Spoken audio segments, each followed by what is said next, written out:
Testing, testing. Hi, Lord. Hi, Omi. Just waiting for Peter to come in and some other people. Uh, okay. So that's YouTube. Where he's at? Who Peter ass at?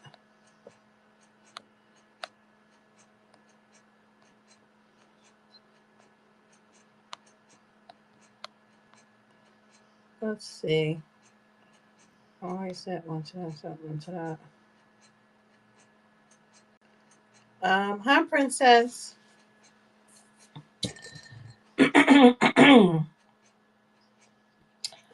I was not going to do a space this evening, but Peter was like, well, we might as well talk about Israel versus Iran. There you go. And because it's trending, and we're not going to be up here long,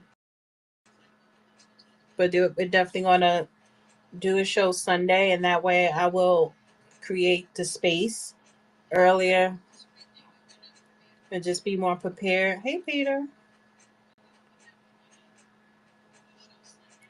you're Hey muted. Dana. Hey Hey, Dana, what's going on? hey, so I'm streaming this live on my other YouTube channel, and I did put Diddy trial update and Israel versus Iran. So, and I know you was there today. So, did you? I always go to you. You're my go-to person for the Diddy trial update. So, today was the last day of Jane Doe ass. Thank God. Yep. It was pretty wild today. There was reports. I don't know if it's confirmed. I didn't see it because I got it a little later, but people were saying that Kanye West was trying to go into the courtroom and sit and watch for Jane's final day of testimony, and that Jane's attorneys, as well as Diddy's attorneys and the prosecution, went into the robing room for a good hour plus this morning to talk about, I guess, this. It's not confirmed, so it's just a rumor right now, but the testimony this morning when Jane did resume was that she went to a party in Vegas when they were on a break, when her and Diddy were on a break in January of 2024, and she was there with Kanye West, allegedly. And Kanye West was throwing a birthday party for Bianca, and he had remarked that he always wanted to fuck Jane. And allegedly, they were there watching a freak off with Anton, which is the dude that she would, be with Diddy and another porn star named Cabral, or Sly the most. And Diddy was like livid about this. That how dare you go to another man's freak off? You're only this is supposed to be special between us, and yada yada yada. So allegedly, it was not just Kanye there; it was Jay-Z and Beyonce. I think Fat Joe and his wife and a couple Wait, how other. we know it was Jay Z and Beyonce there?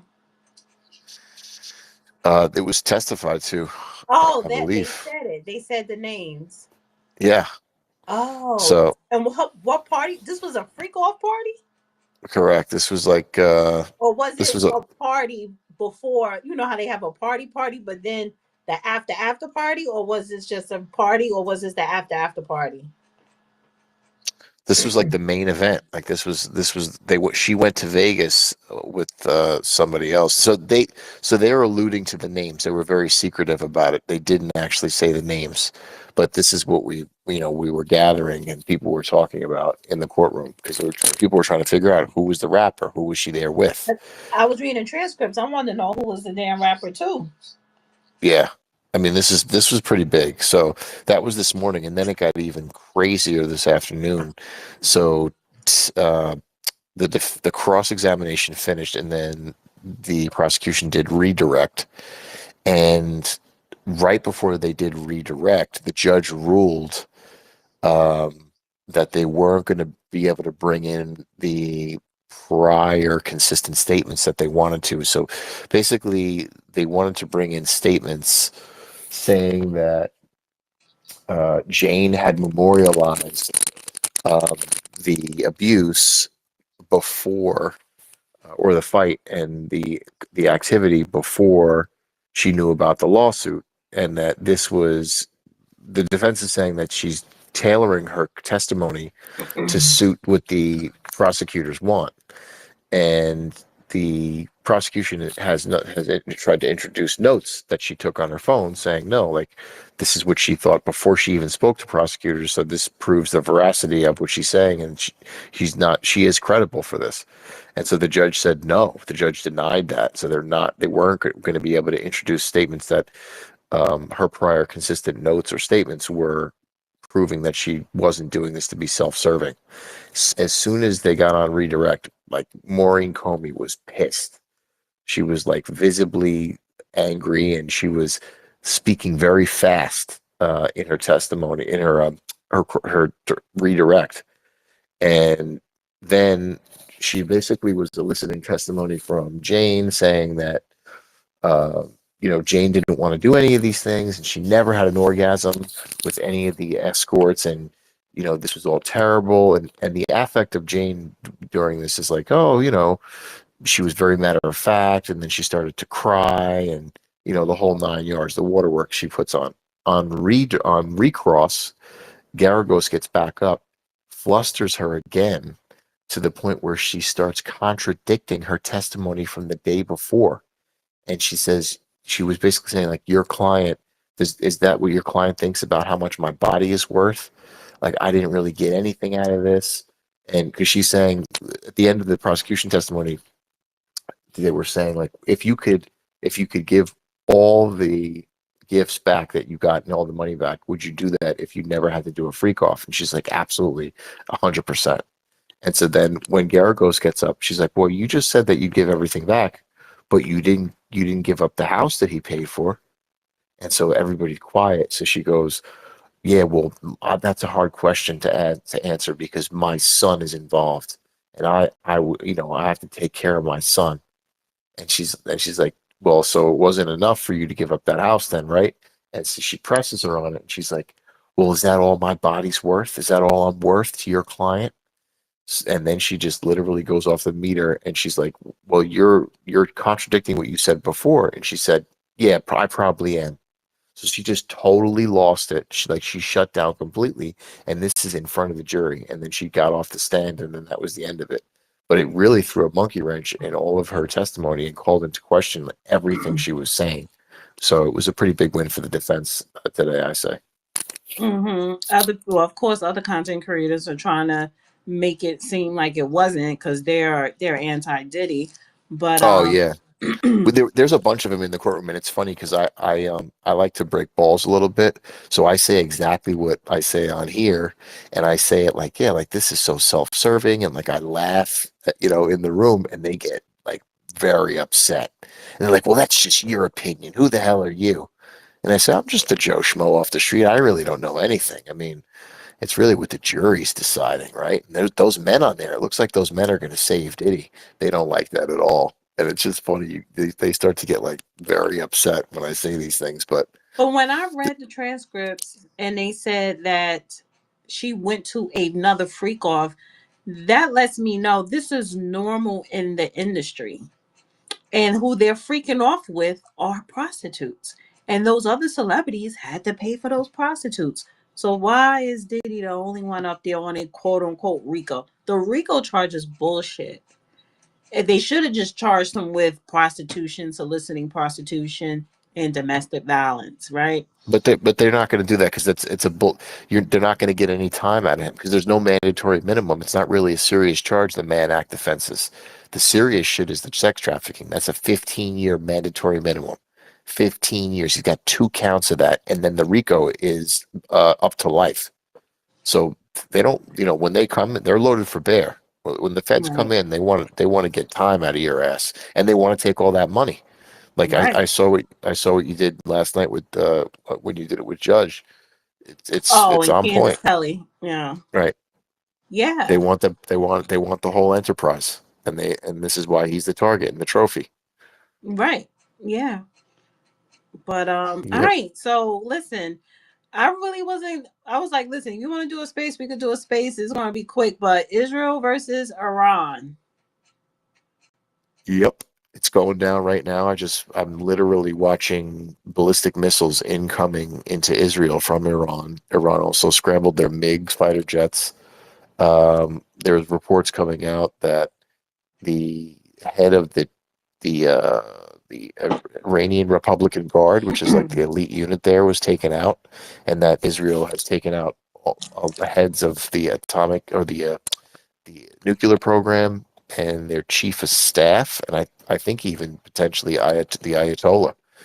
So I mean, this is it. There's no like going back from this. This is full on wipe them off the map style shit, and I think we're entering into World War III. I think this is the beginning. So Yeah, and I yeah. think Israel's going to drag us into it. But I mean, why? Why?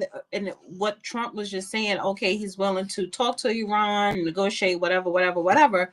But my thing is, why is Israel bombing Iran? Why? Why? Like, Well, just there's sit your so ass I down. don't Is know. it under our America orders? No, it's so we disavowed that we're involved in this. Marco Rubio put out a statement a little while ago saying that we're not involved, and it was a warning to Iran, saying don't mess with any of our forces. Our number one priority is protecting our forces. This is between you and Israel. So Israel, Netanyahu did a 7-minute press briefing about 2 hours ago, um, or an hour and a half, going over why they struck Iran's nuclear facility. They struck the main facility in the Chaz, I think it's called, and he said that they have enough uh, nuclear fission material to make 9 nuclear weapons, and so they're not going to allow them to get there, and that's why they're doing this mission.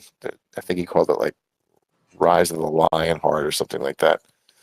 So that's why they're saying that they're doing it, and it's in coordination with what happened on October 7th, and that this is a long time coming. And he basically Why? said that Iran was behind October 7th?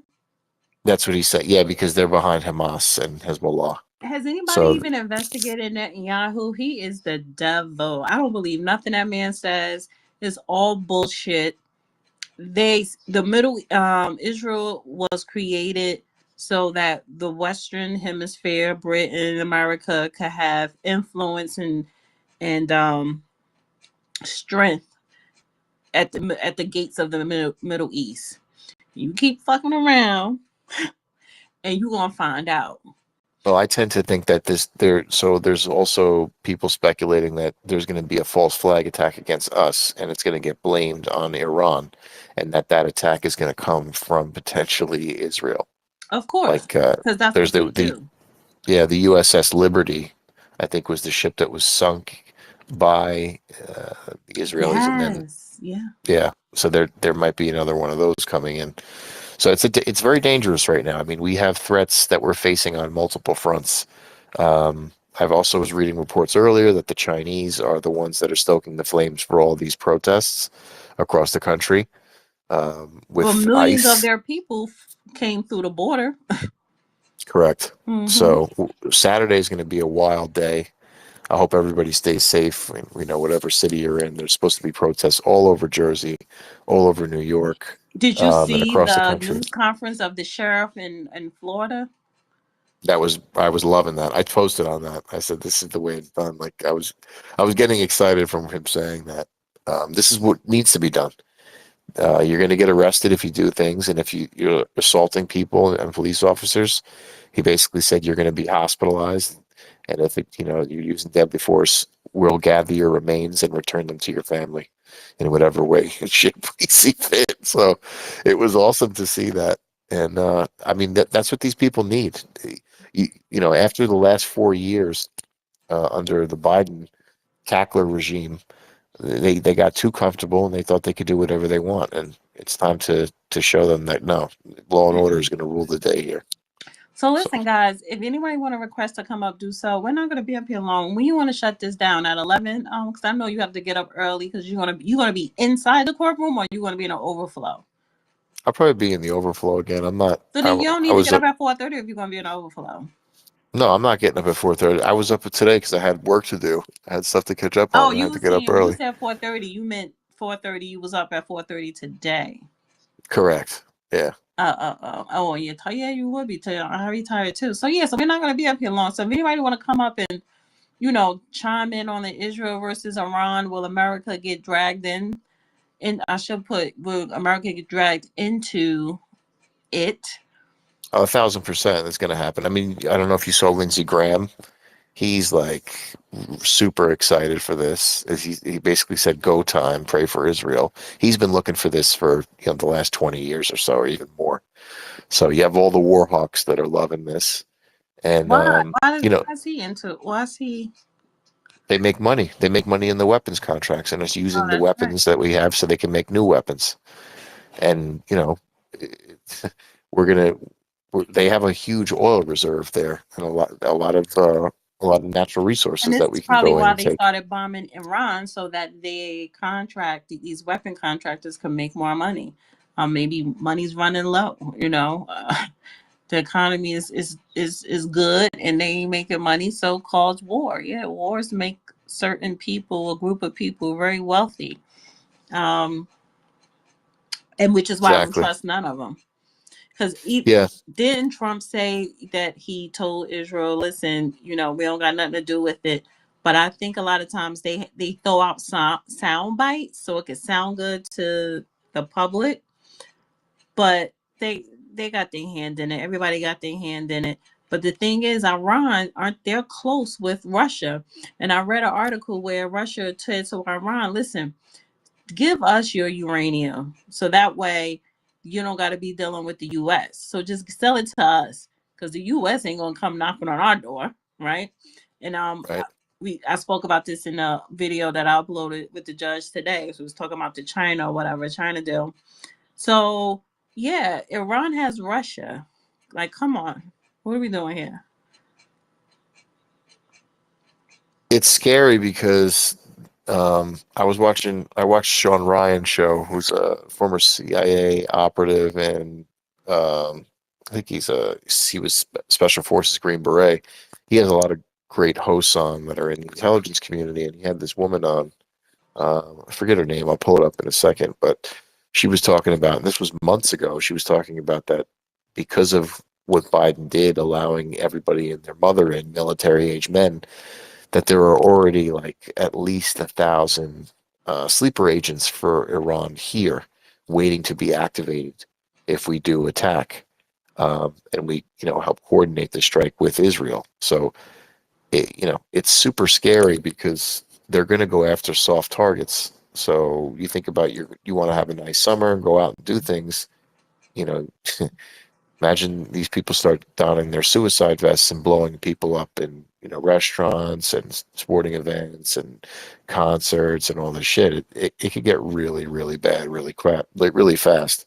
So So what if, because APAC funds all these politicians, and the Biden administration allowed open borders, didn't vet none of these people because they knew sleepers was going to come in.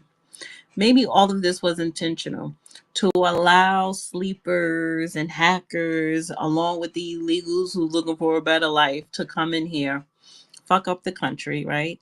Um, because if we do have a domestic terrorist attack, right, by a sleeper, and then it comes out that sleeper is quote unquote Iranian, then we have no choice but to go to war. And that means you're going to deploy soldiers. Who knows how, and if we do go to war, how long is it going to last, right? Are you going to try and reinstate the draft? Because that's what I'm thinking. I'm going down that road. And I think that's what's coming. I hope not. But I think that Israel, APAC, pay politicians, particularly Democrats this time, to have open borders, right? And just and they come up with this narrative of these are asylum seekers. No, so it gives a cover for sleepers to come in here, start some shit to force the American government, commander in chief, to get into war. Yeah, I definitely think that's in the works, and I go even further than that. I mean, my mind goes a little deeper, where I think that this is by design by the powers that be to allow these things to happen, so they can then use it to lock everybody down, take more rights away, and institute the Great Reset, and institute full AI, robotics, as well as no privacy whatsoever, so that they can then take all of our rights away, saying we need to do this in the name of security. And then we have basically the social credit score system that we see in China right now, which is where they're testing all this tech, and they bring it here, and then it's a new world order, and then that's it for us. There's no more But freedom. no, true, but I think that would have been that would for me. I would definitely believe that if Biden or Kamala Biden was when he was in office, and if Kamala would have had won, but now we have Trump. So, is it so much to a new world order, like to like you what you just laid out, or because if that was to happen, a sleeper cell and it's domestic terrorists, they ain't thinking about universal credit score. That's more so we have to go to war before No, taking away our rights. It's like we got to go to war. So under so this is the difference. If say if Kamala had won, if she was president, then what you laid out, yes, I think that I will go with if she was president. But because Trump is president, I'm going with they're trying to force United States to go to war with Iran. yeah, but so the thing is, like, the reason they use individuals like Trump, or like Obama, right? Certain things wouldn't have been acceptable if it wasn't done with a certain type of president, right? So they use Obama to get done what they needed to get done. We wouldn't have accepted it. There would have been people would have rioted, like patriots would have been like, no, if Harris tried to do that. But if you use somebody that everybody likes already, it's more acceptable to use that person to do it, and people would have accepted it, and that's exactly what they're going to do. So number two, this is about crashing the U.S. dollar and creating a new world reserve currency. They've printed way too much money. There's no way to get out of it. So what do when you print too much? You destroy the currency and you start fresh and new. You do a whole reset, and that's what they're going to do. They're going to make But I totally Bitcoin get and that. But my thing is start the reset because I'm not against you on that one. Start the reset, but it ain't. We would. This would be the fall of Rome. So exactly. Rome is not going to exist anymore. But China or Iran, maybe Israel, but China is going to come in and take over. Like there's going to be an outside country come in. This is still not going to be operating under a republic. They don't even want a republic now because this is not a No, democracy. This is really a republic. That's it's supposed to be. I don't think China would do that. I think they're going to. So it's very difficult to fight on multiple fronts. So I think that they're going to use this opportunity to go into Taiwan. At the same time, they're going to coordinate that with Russia, who's going to move in and potentially try to take more territory in Ukraine and maybe expand even further.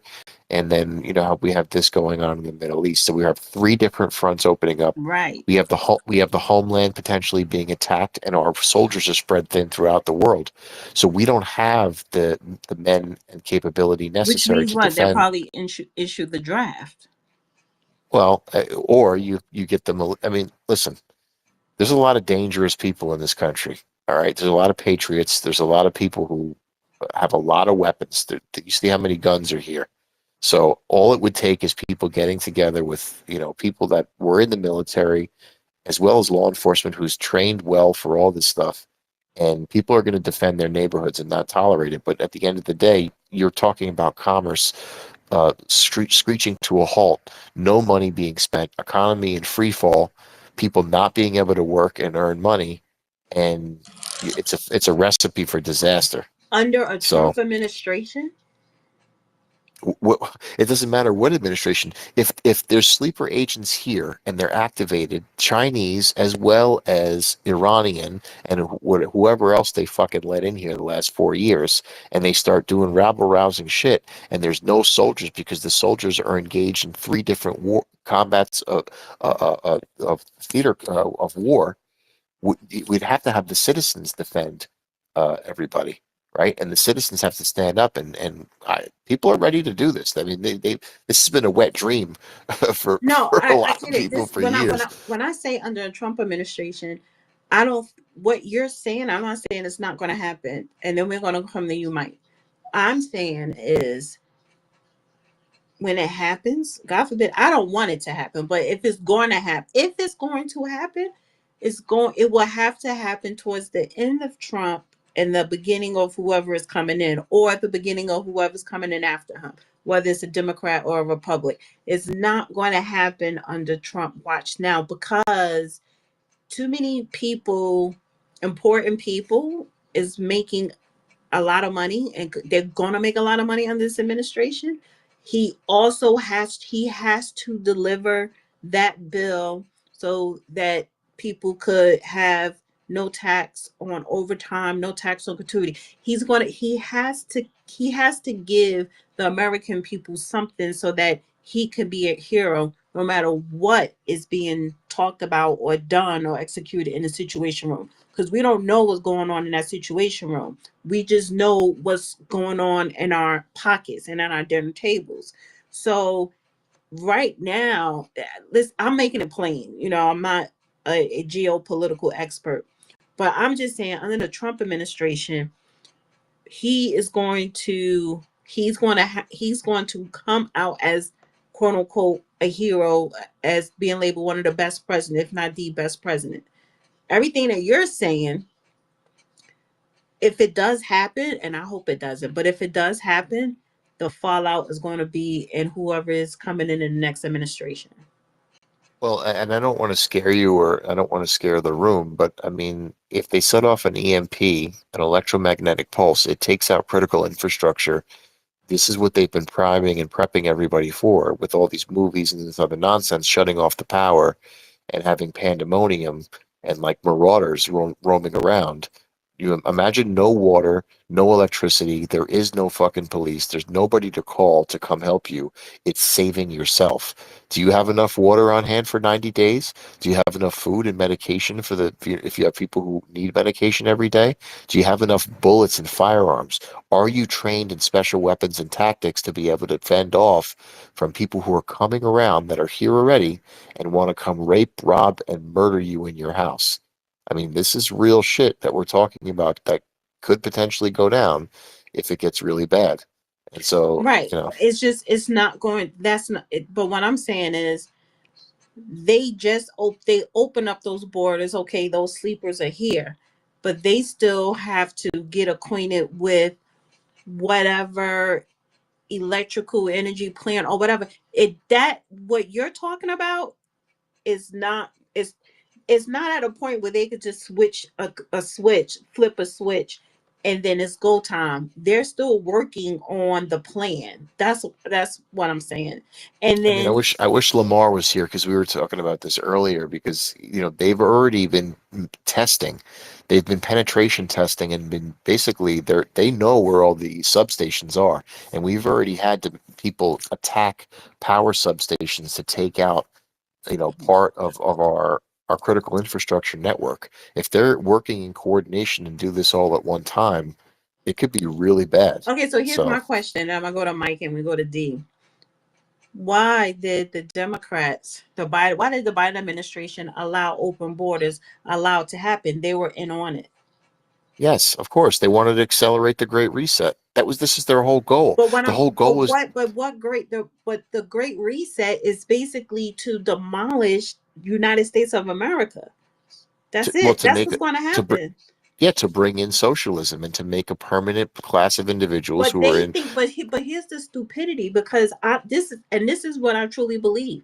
They think it's going to be socialism under United States of America, and it's not. And it's not. It's either going to be China or Russia. I don't know why people don't think that China or Russia is not going to take advantage of that and come in and bring their own socialism, their own communism, because they'll be more powerful than us. If our country collapse because of that plan under the Biden administration, China or Russia is going to come in and claim this land. It happened in history before. So let's It's not not going to play our happen. It's games. not going to happen It like is that. going to We know happen. why? Because we have thermonuclear weapons, and we Oh, will die. We will let the so then nukes why? off So then before. why? So then why? But if we have sleeper cells and we have all this, but all of a sudden now we don't have the manpower to fight back the sleeper cells, but we have the manpower to fight back Russia and China after the sleeper cells come and flip Oh, our here's country Lamar. upside It was down. like Beetlejuice. I'm glad Lamar's Well, we here. have. All right, let's go to Mike and D. All right, let's go to Mike and D because they've been waiting. Then Lamar, because and then Lamar could we might as well throw him a co-host, honey. Go ahead, Mike. What's going on, Peter? What's going on, Dana? What's up, Mike? I just want to say, man, this goddamn Israeli president, um, I believe, man, he's a detriment to the world. Like, to know you got the power to start World War III by striking another country, and to continuously do it. I mean, I feel like it's a spit in the face to America, man. Like, he obviously doesn't listen to Trump. You know what I'm saying? He obviously doesn't listen to Trump. Trump has been telling him, yo, chill, back off, back off. Trump doesn't want war. But he knows that America is going to back him. He knows that he has America to back him. And he continuously spit in our face, man. He's the problem in my eyes. Mike, I think that he gave him. I think we gave them the okay to do this. I don't think they move or do anything without our okay. And this is Sorry, just a sorry about that, Dan. psyop. I got booted when you tried to co-host me. Really? How did you get Yes, ma'am. booted? I don't know. All the sound dropped, and I got booted out of the room. You So they see, must be watching you. this is it. It's already going Look on. at me. You're I'm so telling you. spooky, Peter. Whatever. It's only. All right. D, and then we're gonna give the mic to Lamar. Go ahead, D. Hi, Dina and Peter. I just need to say, fuck Mm. Iran, really. Who gives a fuck? And just like Peter said, basically, Trump gave him the okay. He's basically doing us a favor. So thank you, Israel. Yeah, Oh, I, you're I, pro. I I, don't understand. You're pro Israel. Hell yeah, I'm pro Israel. I mean, I'm pro America first, absolutely. But when it comes down to the Middle East, I mean, absolutely. I mean, I'll never forget 9/11, and I do not think I don't believe the conspiracies that Israel was behind 9/11. Oh, I do. Then me, you completely we on two opposite sides there because I do. Dana, Dana, have you ever read a book called "Behold a Pale Horse"? Uh-uh. You should check it out. It Okay. actually foretells a lot of this stuff. Let's go to No, but I Lamar. do believe, listen, I do believe their government is fucking corrupt, but so is ours, if not worse. So we can't, again, we can't criticize. I always say that, like, people criticize other people's races. We can't criticize other people's countries before not criticizing our own. We have a fucked up country. America is Lay fucked off up. the F words. Oh, I'm sorry. I'm sorry. I forgot where I was for a second. So America is really messed up too, So we could criticize Israel all we want, but we have our own bad government. And but yeah, Israel. Even if it was true that Israel ran the world, do we really want a Muslim country running the world? No, absolutely not. And I don't believe that Israel. I don't believe into these Q conspiracies at all. I don't believe in the whole save Israel for last. I'm not a conspiracy theorist. I'm a realist. So when it comes down to like number one, we know who was behind 9/11, and we seen the Palestinians dancing in the streets. We seen that, and even Trump came out and said, and I remember I was watching it on TV. I seen the Palestinians in New Jersey on the highway dancing in the streets, and Trump came out and said it in 2016 during a campaign, and you couldn't find it anymore. I remember it was on the news, and you couldn't find it anymore. And but this one girl seen with her binoculars somebody on a roof and said that they were Jewish dancing, and it was debunked. But But so why aren't we talking about the Palestinians dancing and celebrating 9/11? I mean, let's get real here. Like, I'll never forget that. I lived it. It was in my backyard. I mean, Well, I there were was a there lot of too. people. Oh, go ahead. I'm sorry. No, I was going to say I was in high school at the time. I was in my senior year, just started, and I actually left school, and I Rudy Giuliani's son was at our school at the time, and he was Secret Service literally landed in a helicopter on the football field and airlifted him out of school at like 10 o'clock in the morning or around that time. And once I saw that, I was like, I'm getting the fuck out of here. And then I remember driving, back home and hearing the emergency broadcast system on it. And, usually you hear that like it's just a test. It's just a test. And this wasn't a test. And so I remember going down into Hoboken and watching as Building 7 fell later in the day, which wasn't hit by a plane or anything. And so I actually I disagree with you, D. I think that our government was behind it in order to bring about the Patriot Act and rein in civil liberties to the point that we're accepting of it now, right? They use these attacks in order to scare people into giving up their freedom, the same as we saw in World War II, allowing Pearl Harbor to get hit so that we would have the pretext to be able to go in and have the country behind it. So I I'm more of a conspiracy minded individual, and I look at who benefits from all these things, and I think that this is what I said earlier, which is them getting ready to do the Great Reset and really take our civil liberties in a way we've never experienced before. So it's And scary, and and Peter, not to cut you off, but yeah, how do we know not all governments are behind it? Our own government, yes, I believe our own government's behind it, but I believe all governments could have been behind it if that's the case. I agree with you. I think I think there's a cabal, an insidious hand that is working, and there's going to be a new world order. So, and I think there's groups of individuals that control everything that we don't even know about, and this is all just a dog and pony show. Like, we're having elections and telling the country like this is what we're going to do. I think all this stuff is already pre-planned, and this is Well, the beginning of it. it's pre-planned because history always repeats itself. There's no such thing as a new world order per se. There isn't, because there can only be one victor, and you have a lot of people gunning to conquer what we call the United States of America. So when Rome falls, which it will, I don't think it's going to be in my lifetime. But the fact is that the next person that's going to be powerful after the United States, so we're the most powerful country in the world. It ain't gonna last forever. Then somebody else is gonna come in. So it's either gonna be China or Russia as of right now. It's not gonna be Iran, because Iran needs help. It's either gonna be China or Russia. That's it. There's not going to be, okay, America turns into okay, yeah, it could turn into that socialist country, but I guarantee you, when we talk about quote unquote this new world order, it is going to be a Chinese communism or a Russian socialism communism. Just make your Dana, pick. have you read, before we go to Lamar, and I want to get to him Yeah. because he's got a lot of great insights into this. Have you ever looked at and seen the Georgia Guidestones, which have talked about reducing the world population to 500 million? In that example, they talk about half of that would be Chinese because they're already susceptible to being controlled and having no civil liberties, and then the other half, 250 million, would be people here in the U.S. that would be under the control of this authoritarian, regime.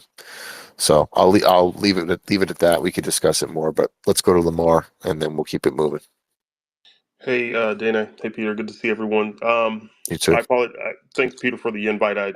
Sorry I was late. I was actually in work meetings about this very situation. So, I personally think this is going to get messy. For as much as I hope the U.S. can stay out of this thing, I'm not entirely sure that we can.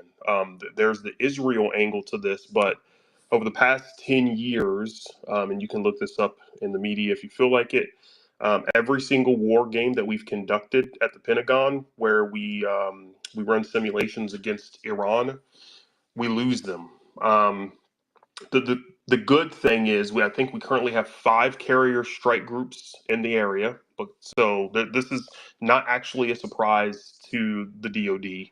We had pre-positioned forces for weeks to make sure that we were there to respond just in case something happened. We've deployed B-52 and B-2 nuclear bombers to Diego Garcia. It's one of our strategic air bases there in the region. Um, the issue is this. Even if the conflict stays constrained to Israel and Iran, which is unlikely, Iran has always essentially threatened that they would tank the global economy because they would essentially just they would make the straits impassable. Yeah, the Strait of Hormuz, right? They Yes. would sink something in the Strait of Hormuz and then mine it, and there'd be no oil Yep. going in and out. Exactly. On the excuse me, on the conservative end, that increases global oil prices by north of 25% easy, depending on how long that goes on. But yeah, I think this is messy. I also worry. I also worry about a USS Liberty type event. Over the past month or so, President Trump has tried to make it clear to Netanyahu that the U.S. wants no part in a war in the Middle East. And there were some limited reporting coming out of U.S. media that it pissed Netanyahu off. And even in his speech that he gave tonight, he essentially tried to tie Israel to U.S.'s hip, saying that Iran sees the United States as the big Satan and Israel as the little Satan. But we are collectively one Satan. So in Israel's view, they cannot go to war with Iran, and the U.S. stay out of it. Um, I have friends at U.S. Central Command. They're they're spun up. Full transparency. In fact, the commander of U.S. CENTCOM was supposed to testify before Congress yesterday, and he basically said no because things are getting interesting in the Middle East. So I think Secretary Rubio's address basically saying, "Hey, we have no part in this," is partially accurate, partially because we do provide Israel with national security information so they can detect threats. Not that they need a whole lot of help because their intel collection is really, really good. Um, but Iran's also not dumb. Iran, Russia, China, they've been tracking our surface vessels and even submarines moving around in preparation for something to go crazy. So what I would anticipate over the next 24 to 48 hours is a pretty loud signal coming out of POTUS saying, we don't want to fight, but Iran, if you decide to strike U.S. facilities in the region, you're going to get more than you can handle. One of the concerns I heard from one of my buddies was if there were a strike in the Middle East, yeah, we have something called OPIR data. So we have satellites in orbit that can detect when a missile goes off. This is all unclassified, so I'm not getting myself in trouble or your space boom, Dana. So when a missile goes off, we can detect it. And we are able to actually track the trajectory of that munition. The problem is there are some capabilities that we can't get after that well, and I'll stop there. But in some cases, we may not actually know who fired the missile at some of our equities in the region. So there would be a bit of a guessing game, and it would actually be in Israel's best interest to serve up the catalyst to get us involved because they're very aware, and this is not a bash on Israel, they don't have that many forces.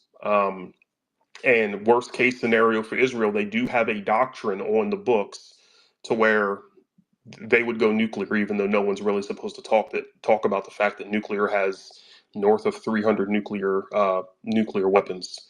So I hope President Trump can pull some magic. I don't see how he keeps us out of this. And I'll end there. I don't want to rant. One quick question I have for you. And then we'll go to I don't know who was next in order, the disruptor, retard, sassy, but what if the United States just say, you know what, Israel's causing us too much problems.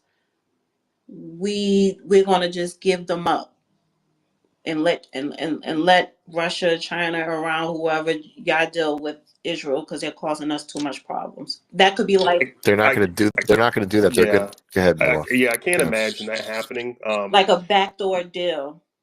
Yeah, so I see what you're saying. The What if problem Trump is, and Putin was in a room was like, listen, well we just get rid of Netanyahu and then we go No, but to yeah, I can't Israel will foresee get us that happening. involved. Israel will get us involved by doing a false flag attack, like U.S. Liberty, like you just said, and then But that's what I'm they'll be saying. like, "Oh, Even see, it's Iran." but I'm pretty sure our military or our commander in chief knows that. So if something we had some attack, I'm pretty sure they would investigate it to see if it was Israel false attack, but whatever. I'm just saying. I'm just throwing it out there, and then Yeah, I'm gonna I mute see. up. So the issue is Israel is extremely prominent in U.S. foreign policy. So the idea that even closed door that we would, for lack of a better phrase, turn our back on Israel. I'm not making a judgment call on our relationships with Israel at all. So please don't take it any type of way. I think that's unlikely. The problem with a larger war in the Middle East, the other problem with the larger war in the Middle East is, and this came out of former European commander General Breedlove, and this is several decades ago when I was stationed at UCOM. But he said that the soft underbelly of the United States military is our heavy lift capability. And the reality is, the United States military, as capable as it is, does not have enough resources to take on multiple strategic theater wars at the same time. So, for example, if in the Middle East this thing goes high and right and we dedicate most of our capabilities to CENTCOM to handle that problem, if Russia were to decide to say, hey, time to escalate, we're kind of asked out in Eastern Europe now. Or if China decides, hey, looks like the United States has its hands tied in the Middle East, time to take Taiwan, we're fucked. So now, I apologize, Dana. Sorry about that. So essentially, you have this situation where we would be spread too thin, and our adversaries know this. And the thing that we used to always talk about when I was in government was, if our adversaries were to ever start strategic fires where we have strategic equities, they put us in a position to pick which one we want to put out, understanding that we're likely going to lose one and or two of the others. I just Mm, can't foresee a situation where we let Israel fall by the wayside to save Taiwan or to secure Ukraine. mm, mm-hmm. Yeah, I agree, Lamar. I think it's going to get bad, and and I hope everybody's prepared because You know, it's Mm-hmm. not you good. know what though? I'm really like saddened because like this really. Well, wait a minute. How did you get up here before myself and the disruptor? I mean, you can Well, go if you want to. Mike was already up here, but You he could. did speak But already. what I was saying is like this really ain't an American fight, man. You know what I'm saying? Like, All right, so who was next? Was it Sassy or It's me Disruptor? and then the Sassy, you could disruptor. go, and then it was retard, and then disruptor. But yeah, go ahead, Sassy. Okay. Yeah. Thank you for allowing me to speak. Hello, Dana, Peter. Okay. Israel versus Iran. On Israel, switch the A and the E. Will America get dragged into the Middle East crisis? Yes. Okay. Israel did a bold move striking Iran. When Biden was in office, Iran was going to strike Israel, right? Okay, so here's what's going to happen. Uh, Israel striked Iran. All of the Muslim countries, none of them like Israel. So all of them are going to come together and, and attack. All the Muslim countries, Turkey, um, in that area, are going to attack Israel. Well, Israel's weapons are just as good as ours. I mean, we sold them to them. So then, um, America we think that we're not involved, but we are. So America's going to have to push all of these Muslim countries off of Israel. And we saw who Trump put as Secretary of Defense. Is his name Hedge Pitt? Whatever his name was. Heat Oh my, Hegseth. oh my God. America's really in trouble with him leading our military. That's sad, right? But uh, America can't go to war without Congress. Congress has to say approve it, but nothing is done according to anything nowadays. So, if Trump says, if somebody tells him go launch an attack and strike whatever, they're going to do it without Congress approval. So, that's what I wanted to share. And, but yeah, America is involved and we are dragged into this crisis. I yield, I land. Thank you. All right. I don't know what you laughing at, retard, with your retarded self. Let's go to retard. He's actually a U.S. Marine, so let's get his perspective. Go ahead, retard. Now Disruptors with military too. Lamar was on point, and just he's on point with everything he said. As far as Miss Sassy, you know, she said a lot. Her ignorance shows regarding the military. But I'm not go ignorant. ahead. You're ignorant. Don't you dare insult me, you I didn't. retard. No, you're ignorant to the Like you're all fact of that. the military. But go No, ahead, no. disruptor. Yeah, disruptor. Go ahead. Thanks for your 2 cents, retard. Appreciate it. I just did a quick space, and I put it in your purple. It's like, who's sick and tired of this Israel, Iran, Palestine problems? I really, I don't know why you invited me, Dana, or why you continue to invite me. But I'm here. I don't care. I'm tired of all the saber rattling. I'm tired of all. In the military, we call them theater campaigns, right? Vectors. You know, it's it's all bullshit. Lamar tell you, retard tell you. We all been lied to. We're not fighting for freedom in America because if we were, didn't just 4 days ago, the 27th Marine was just posted up in California because of rioters.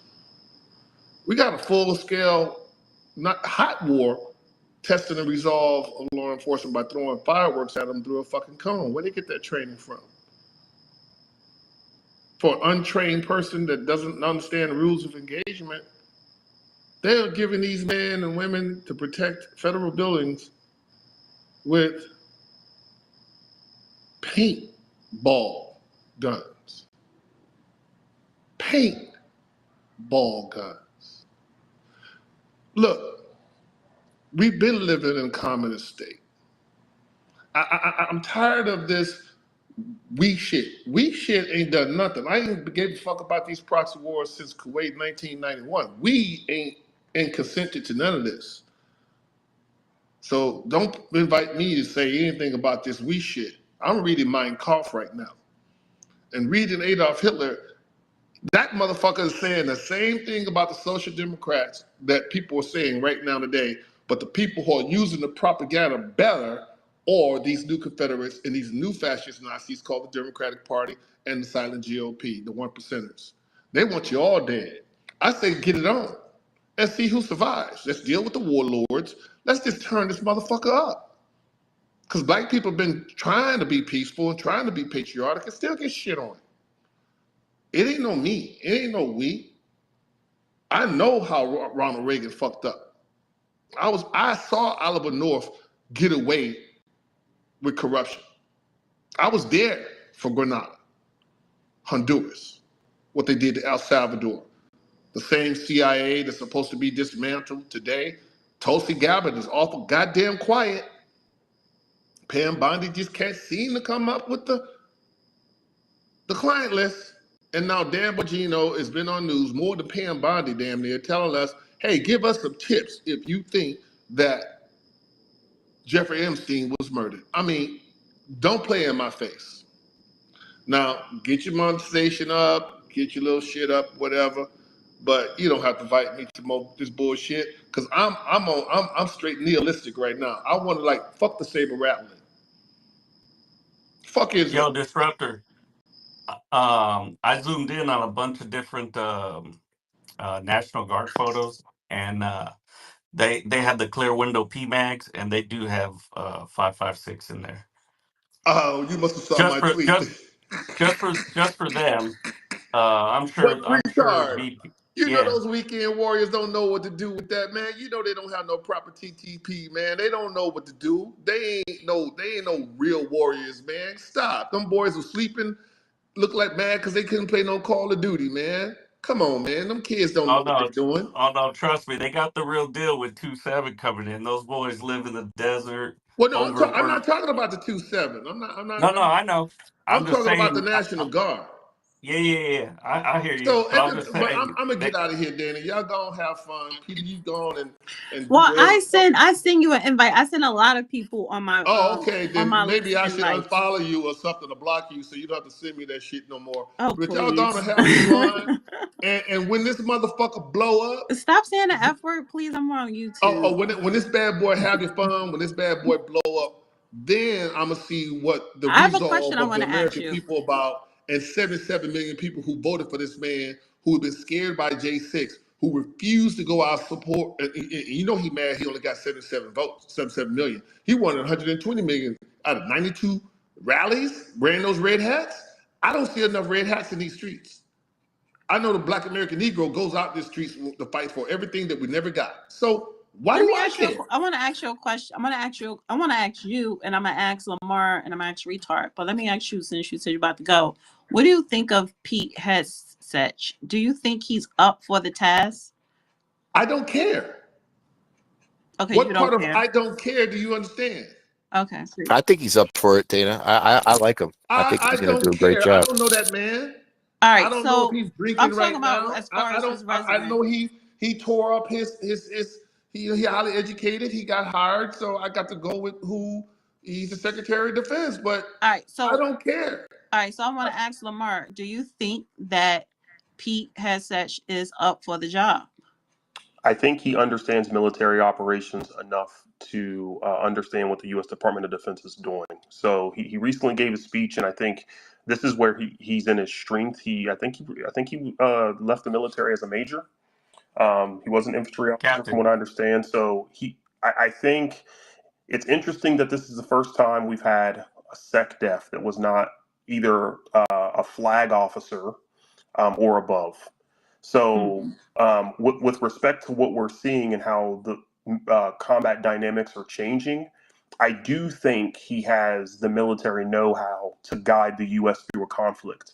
The problem is this: we make these assumptions that the next war will be like the last one. There was a great book, we had to read it when I was in the Army and in the intel community, called Black Swan, and it's how essentially, um, after a crisis, we start doing all this planning and prepping and training for the next crisis, and we expect it to look just like the last one. Well, that's not how a black swan works. I don't know if everyone else is tracking it, but the FBI is now coordinating with DHS to stand up joint task forces to go after potential Iranian sleeper cells here in America. And this is because we know that we don't get to sit this out. Yes, we could be like just like Desert Storm, but now we have social media. We're watching quote an over there war, as I've heard General Milley say, and uh, I think with the next big war, we won't get that benefit. Yes, Mm-hmm. CNN and Fox News will be showing video of munitions striking and name your country, but then you're going to have these sleeper elements running around the United States causing a bunch of trouble. And it's essentially weaponized covert action where stuff will start turning off, but you don't necessarily know who did it. And what better time to do that while you have mass civil unrest in the United States with this No King Day stuff? I mean, Mm-hmm. the Look, stage is look, set for the biggest mess I look, can look. think of Lamar, since.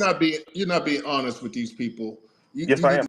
You need to tell them what really is coming, and a lot of them are not going to make it. And I'm gonna leave you with this. There's an old African proverb says that the youth will burn the village down to stay warm. There are 9 million veterans that are trained, and I know several from fifth group that can, 5 of them can shut everything down. So y'all don't have to worry about it. Y'all have fun in this app, but we're not gonna lose America, okay? That ain't gonna happen. That's number one. And the young people that have real leadership like Retard, Lamar, or myself, and even Sassy, we gonna get it done. So y'all just have fun because y'all not going outside. Y'all not ready. If you don't know what what TTP is, or you don't know what an M14 is, or M11 is, or MRE, or you don't have your kit, you have less than 3,000 rounds. I'm talking about in 4 different calibers: 223, 5, 6, 7, 6, 2, 40, 9 millimeter. You're not ready. That's So 90% of Americans. So but hold on, hold on. Americans are I not want to ready. see, I What are you want to talking about? see what these so-called 3% called militia. I want to see what they're gonna do because I haven't seen much with their king.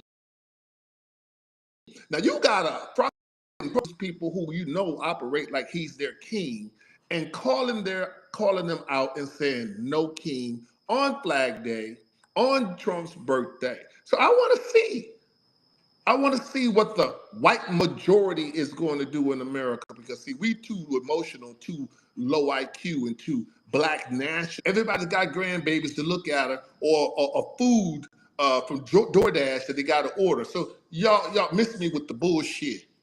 Like, how do we get a vote on the Doji cuts for 9 billion, and then that just goes away? How do we get a deal with China that's going to take out the Rothschilds, who's dealing with the Federal Reserve, which is ain't federal, and that goes away? How are we going to deal with shutting down the bullshit in LA, and then now that just goes away? No, we talking about Iraq, Iran, Israel. Stevie Wonder wrote a song about this shit since 1979. Like I'm over it. I'm done with the saber rattling. I'm done for ignorant people here that think they're conservatives but don't never read Cities for Actions, never read the Office Policy of New Americans, so they don't know what a precinct committee is. Let them look. Hillary Clinton said it. Fauci's still walking free. Bill Gates says he want to take it from 8 billion to 500 million. I'm gonna leave this with you. It's Chancellor Jaha on 100 on my show.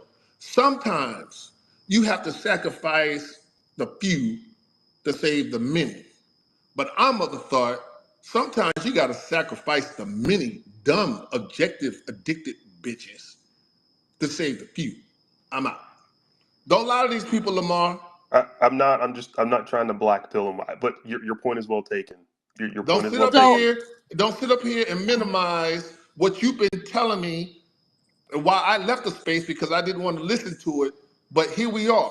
So don't lie to these people, bro. Yeah, I'm not lying to him. I think all right. the So give me a second. I want to ask retard the same question though, because it's military. Okay, I What got do, what you. do, But before Disruptor leaves, I'm gonna answer that real quick. Disruptor, you brought up a good point, and I just wanted to. He left, but I just wanted to double tap on this. It's not the people who are afraid to die that you should be worried about. It's the people who aren't afraid to die that will do the most because they will right? go. They will. They're the crazies. No, they're not the craziest. I'm ready to die. I'll do Why it would for you be them ready to die? because I've been through it, and I have a full acceptance of death, Yeah, which but means no, no, no. I can put No, and no, no, I'm not safety. talking about that. I'm not talking about that type of ideology. I'm talking about when somebody said that people when they say they're ready to die. No, I'm not ready to die, and I'm willing to fight like hell for my life and the life of my families. So if I So have then to you're ready to battle, if die. I have to, give me a second. If I have to battle with someone one on one or nation against another nation and death is imminent, is a big possibility, but that I know why I'm doing it. I don't want to, but I know that it's a possibility because I am a fighter. I know what I'm fighting for. See, if it's a saying that some people say, like, when people say, "Oh, I ain't scared," well, you a damn fool because a wise person will be scared. That don't make you weak or a punk. That don't mean you're gonna back out. So people who sit up here and could say they strap those bomb vests to them and blow themselves up saying they're doing it in the name of Allah. No, they're weak. They're cowardly. Even though that's something that let me not say weak or cowardly. That's a mental health issue, like crazies, because nowhere in the Quran does it even promote that or say that. So, Well, I, Dana, I'm not talking about that, but you're misunderstanding my statement. With those who are willing to, those who accept death as it is, are willing to go to the extreme to accomplish whatever they need to do. Those who are afraid of death will not push themselves to the limit to the point that they themselves would get killed. So there's a difference there. But yeah, Pete So has are to, we talking about? Are we talking about war? just in general in Just yeah, life. and I was and that's what yeah, and I in general because honestly, when we walk out our door every day, so possibly we may not come home, and that's with the average person, the average American. Now, I always say this: I will never join the military because if we go to war, do I have that type of gumption to strap up and do what I got to do? That's someone, and it's not so. And people who that has nothing to do with I ain't afraid to die, so I'll be a soldier and I don't care. No, those people are probably don't want to die, but that takes a lot of courage to say that it's a possibility we go into war. I may not come out alive. So Here, let me explain it like this. Let me try a different way. I got it. It's the same. It's the same analogy, but a different phrase that I use for my kids is um, it's not the person who lashes out in anger that is the most dangerous. The most dangerous person is the person who has their anger under control.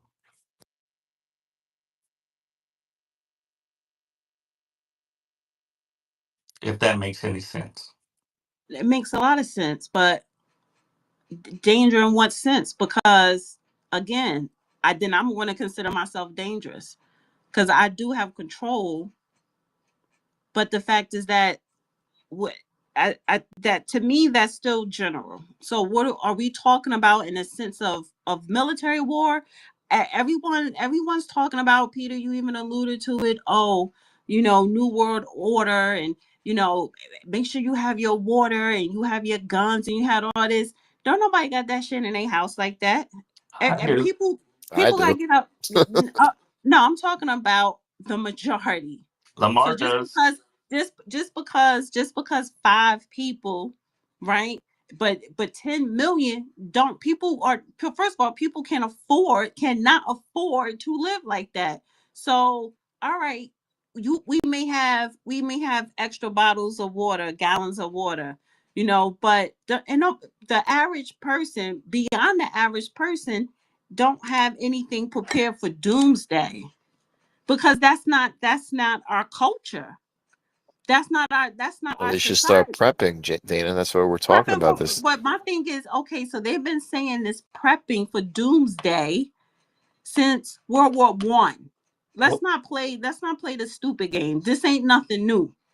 This has, so this doomsday has been going around for centuries, really, since mainly right after the civil no not I would say World War I. So again, what was it? Oh, the Cuban Missile, where that would be my parents' generation when they had to do drills in the classrooms, to where when you hear the alarm, you get under your desk. Well, when was the last time we ever had that type of drill? So until we get some type of fucking military drills that our government is telling us to have, ain't nobody thinking about no damn doomsday. So let's just keep it a buck. Well, And then So and then Dana, and then it's you a people, mindset too, Dana. Though. wait, let me finish. All right. And then you people that, well, I got 3 months of this, 3 months of that. You people, that everyone in society label you people as extreme anyway. Why? Because our society is not. We don't have a society of preparing yourself from doomsday. That has not happened since the Cuban Missile crisis. So don't point the fingers at an American who is not prepared for doomsday. And I can't stand when people sit up here and say, well, it's coming, it's coming. Well, it's been coming. Like, come on. Look, have you ever heard the saying, it's better to have it and not need it than need it and not have it? Everyone is sheeps. There's sheeps in this world. There's wolves and then there's the sheepdog. So okay, how And much water you have water and for what, 3 months? and then hold on. There's No, sheep. just answer my Well, question. I let don't me get need my thought out, no. Dana. Hold I on, didn't slow I down. didn't. No, slow down. I don't need an analogy with the Well, sheep and the shit. I well, already know all I that was analogy. getting to my Let me point. ask you a I question. was getting No. to Let my me just point. listen. Just answer my question. When do you have water for 3 months? Yes or no? Yes, I'm on well. I got water and I got spring But straws. how much is your water supply? Dana, Uh, you realize if you have a pool, you could use the No, pool. just answer. I don't know, Peter, please. How much is your water supply? I mean, I've been on well for as long as I've had my house. It's You have a well in your house, I no in your backyard, I have a well on my property, Dana. in your property. Okay, so how long is your water supply? It refills with the rainfall. So I mean, I don't I'm not on How city many water. people have a well in their backyard? How many How many? people can go to Who? REI and get And a this. spring Wait, no, straw? no, stop. Wait, I'm talking to Lamar. So I'm getting to a point here. That's why I'm just asking you questions. Lamar has a well. Great for you. That's not beyond the average American. I understand. Now I'm asking you, retard. How much water supply do you have in your home I got cases of water and that could last you for how long? and I have spring straws to where I can go and get water out of the springs and clean it to So drink. you live next to a spring, river? I can go to any spring or river or body of water. Where? Like how far is that from you? I got a whole ocean I can desalinize. A whole ocean where? Like how many miles from your home? 2 miles, I can see it. All right. So that's you live 2 miles from the ocean, right? So you could get in when your water supply in your home. I asked you specifically the water supply you have in your home, bottle or whatever. How many months will it last you? I don't know, for the last me a couple weeks. Plus my A couple MRE of weeks. supply. Okay. So a couple of weeks, and after a couple of weeks, then you're gonna drive 2 miles to the ocean and scoop up that water. And I guess you know how to clean it so that you won't get sick or poison to use. And you're gonna track that water back to your house so you could drink and bathe and cook and do whatever. But if we are so much on lockdown for doomsday, first of all, nobody has a well like Lamar. Second of all, just like Retard said, he has enough water supply right now for a couple of weeks. Well, doomsday is not going to last in 24 hours. So if we want to have a doomsday, that shit going to be permanent, if not years. So your water's going to run out. And you think that on doomsday that's going to be lasting for years, you're going to get in your car and you're going to drive to the ocean and scoop up some money. I'm Well, a who do walk. you know? How do you know you ain't going to run into some military barricades along the way? So the point that I'm making here, this is why I'm asking you those questions. Yes, you could. We all should have water supply. I have water supply not because of fucking doomsday. I have water supply because if the pipes burst or something with the infrastructure where you live at in your city, you're going to need that water. Because when doomsday happen, we're all screwed. I don't care if you got a goddamn well, because if it ain't raining, then your water ain't going to fill up. And if it's coming from the river, we have it in society to where people cut off river streams to control the flow of water, because that's what they're dealing with over in fucking Egypt. So Dana, So if I could just really quickly, I think well, let there's me just finish my point here. okay. Let me just finish my point, because I'm not trying to sit up here and act like I'm a military expert. I'm not. But don't sit up here and say, well, everyone needs to have this, that. If doomsday were to come, and that's just a big ass if, and I doubt it is going to come, we're all fucked because nobody has multiple years of supply tucked away somewhere. Now, if you are a wealthy person, then you got those doomsday luxury bunkers. That's one thing, but ain't nobody up here no fucking Jeff Bezos. So I just think that we all need to be realistic. And sometimes I just can't stand when people want to sit up here and point the finger, but like, well, y'all don't have this and this person here and all these goddamn analogies. We're all screwed if doomsday come, but it ain't gonna come. So But go ahead. I was just going to say really quick. I think there's a little bit lost in the conversation where at least my position is not. It's not possible to prepare for the end of the world. You can't. So I'm in agreement with you. My point is, our parents and our grandparents actually grew up in a culture where they had a deep pantry, or a cellar. They had. I remember my dad canned green beans and potatoes and canned meat and like. So the intent is to be able to hold yourself over until things begin to stabilize. That's the intent of prepping. It's not to, well, an asteroid's coming, I'll be good. Like, no.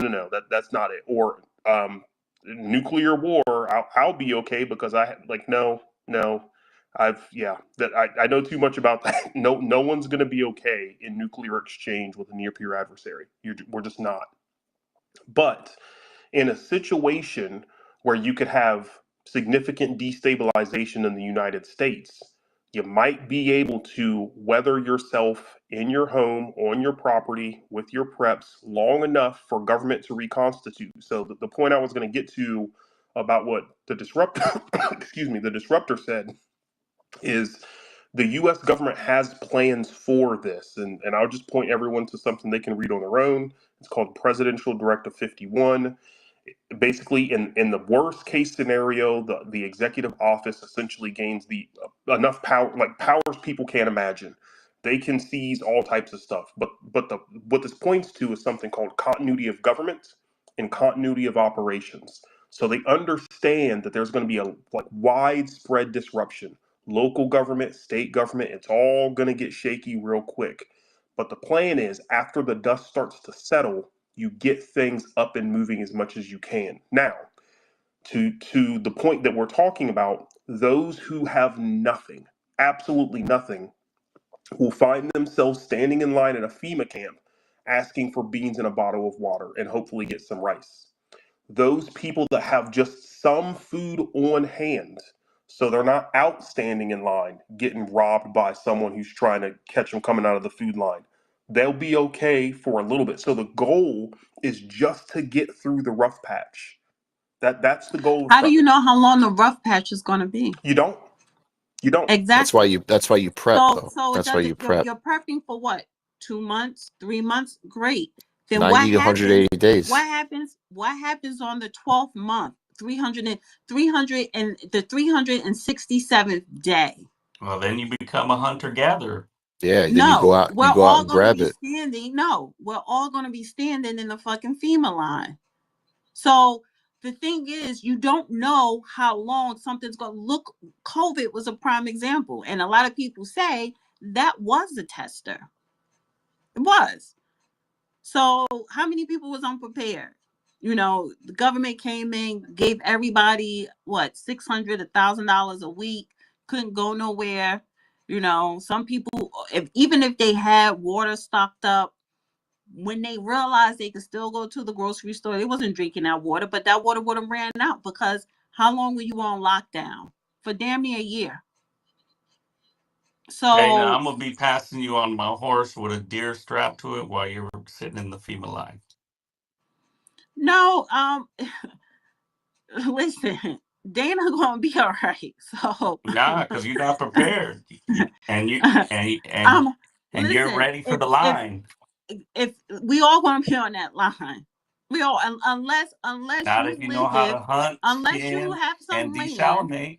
unless you have some land with some animals that you could feed yourself with, and then the military, the government, whatever government is in control, they're gonna come and they're gonna cease all that shit. So you could fight them off. But what I'm saying is we're all gonna end up in the fucking FEMA line one way or another. Because people gonna come and confiscate your fucking well, your chickens, your cows. Because if you're talking about doomsday and these sleepers and world order, right? And what was that you said? The one Huh. currency system. Do you really think they're gonna allow for you to own shit? Oh, I see your But that's point, where Dana. you're I think so. I'll just speak for myself. My point is this: I'll die on my feet, not on my knees. So, and I've had this Yeah, and conversation I just respect that. just really quickly. I've had this conversation with my family, so fellow veterans. I ain't going to no fucking FEMA camp. Sorry, I used the F bomb again. I apologize. I'm not going to a camp. So that's a decision I've made for myself. I can't speak for other people. And I can understand a situation where people would say, "Hey, I don't have another option." But for me, I'm not going to a camp. And here's the thing. I'm not necessarily worried about myself too much. I'm out in the sticks in southern Missouri. Like everyone around me, we're all fine. We got chickens. Well, we grow. We have gardens. Like we're okay. Like even when bad weather blows through and messes with the power out here, everyone's fine. Like we're just chilling. But for the major population centers, the problem is this: we have what's called a just-in-time supply chain. And every major population center has 72 hours worth of food in every one of the big box stores. So if that is disrupted, things get messy really quick. And this is not doomsday or world war or like it could just be a bad a bad situation where our trucking or something like that systems are hacked or we have our over the road truckers somehow have a problem. Cities like Chicago and LA could be in trouble really fast. But if you had a, a 5 pound bag of rice in your basement, several cans of beans, now you have carbs and a protein, you have some bottled water, guess what? You're okay for several weeks. It's not going to be the best tasting food, but you're not going to be starving. I totally agree with you, Lamar, and that makes sense. So what I'm saying is the a lot of times these conversations people talk in extreme and not in reality. Because what you just explained, that is most likely to happen to where if a power grid goes down, we where I live at, power it goes down, especially if it rains a lot, then the power may go out. It's not always with the lightning or whatever. Do you have enough to even get by for 2 days, for 3 days? Sometimes people go a whole week without power. Do you know how to survive? Right? Even if do you even have enough money to go to another city or another state, until your power come back on? All this stuff, all that. So we could have that conversation and it could be sound and realistic. But when people start going to extremes, well, New World Order and Doomsday this, y'all watch too much fucking TV. Because where I'm coming from is if we're having a complete turn America upside down, I'm saying this ain't gonna be motherfucking America. It's gonna be another country coming up in here claiming it. Has that happened in our history? Yes. Go to history always repeats itself. The good, the bad, or whatever. So, and that's probably why Elon want to take his ass to fucking Mars. But the thing is, anything could happen at any given time. What is most likely to happen is power going down. Do you know how to survive? And that will probably take maybe 30 days the most to get power back up, the most, right? Even if it was a quote unquote sleeper cell that blew up a power plant or whatever, or caused it or hacked it or whatever. But all this doomsday military shit, honey, y'all can say that for the birds. And that's the thing too, Dana, is like they have generators that are solar powered that you can power your refrigerator with. That's all you really need in lights out situation right now, because most houses don't have cellars like Lamar was talking about. I grew up on salad. I'd have to go down and get my grandma's, canned tomatoes or canned jalapenos and whatever. But they have generators that with solar power that can power your refrigerator. Most people, like, I stock up on rice, beans. I grew up on rice and beans and tortillas. I stock up on canned tuna. I stock up on spam. I have over 6 cases of MREs. I have, and like Lamar said, I'm not stocking up for a lifetime. I'm stocking up for if something happens, I have at least, enough to get to weather the storm. And if it goes to an extreme where I have to see Dana in the food FEMA line, I got my horse that I could get, and I can go hunting. I could kill a coyote. I could kill rabbits. I could kill a deer here. I could go and get my food. I can go fishing. I know how to Yeah, fish. but see, the first part is realistic to where, yeah, have some emergency supplies. But when you start talking about doomsday, where I'm coming from is if doomsday were to come, we're all going to be in a fucking FEMA line, unless, like Lamar said, I would never go to the FEMA line and I'm going to stand my ground and see where the chips fall. Those are two options for doomsday. Anything else?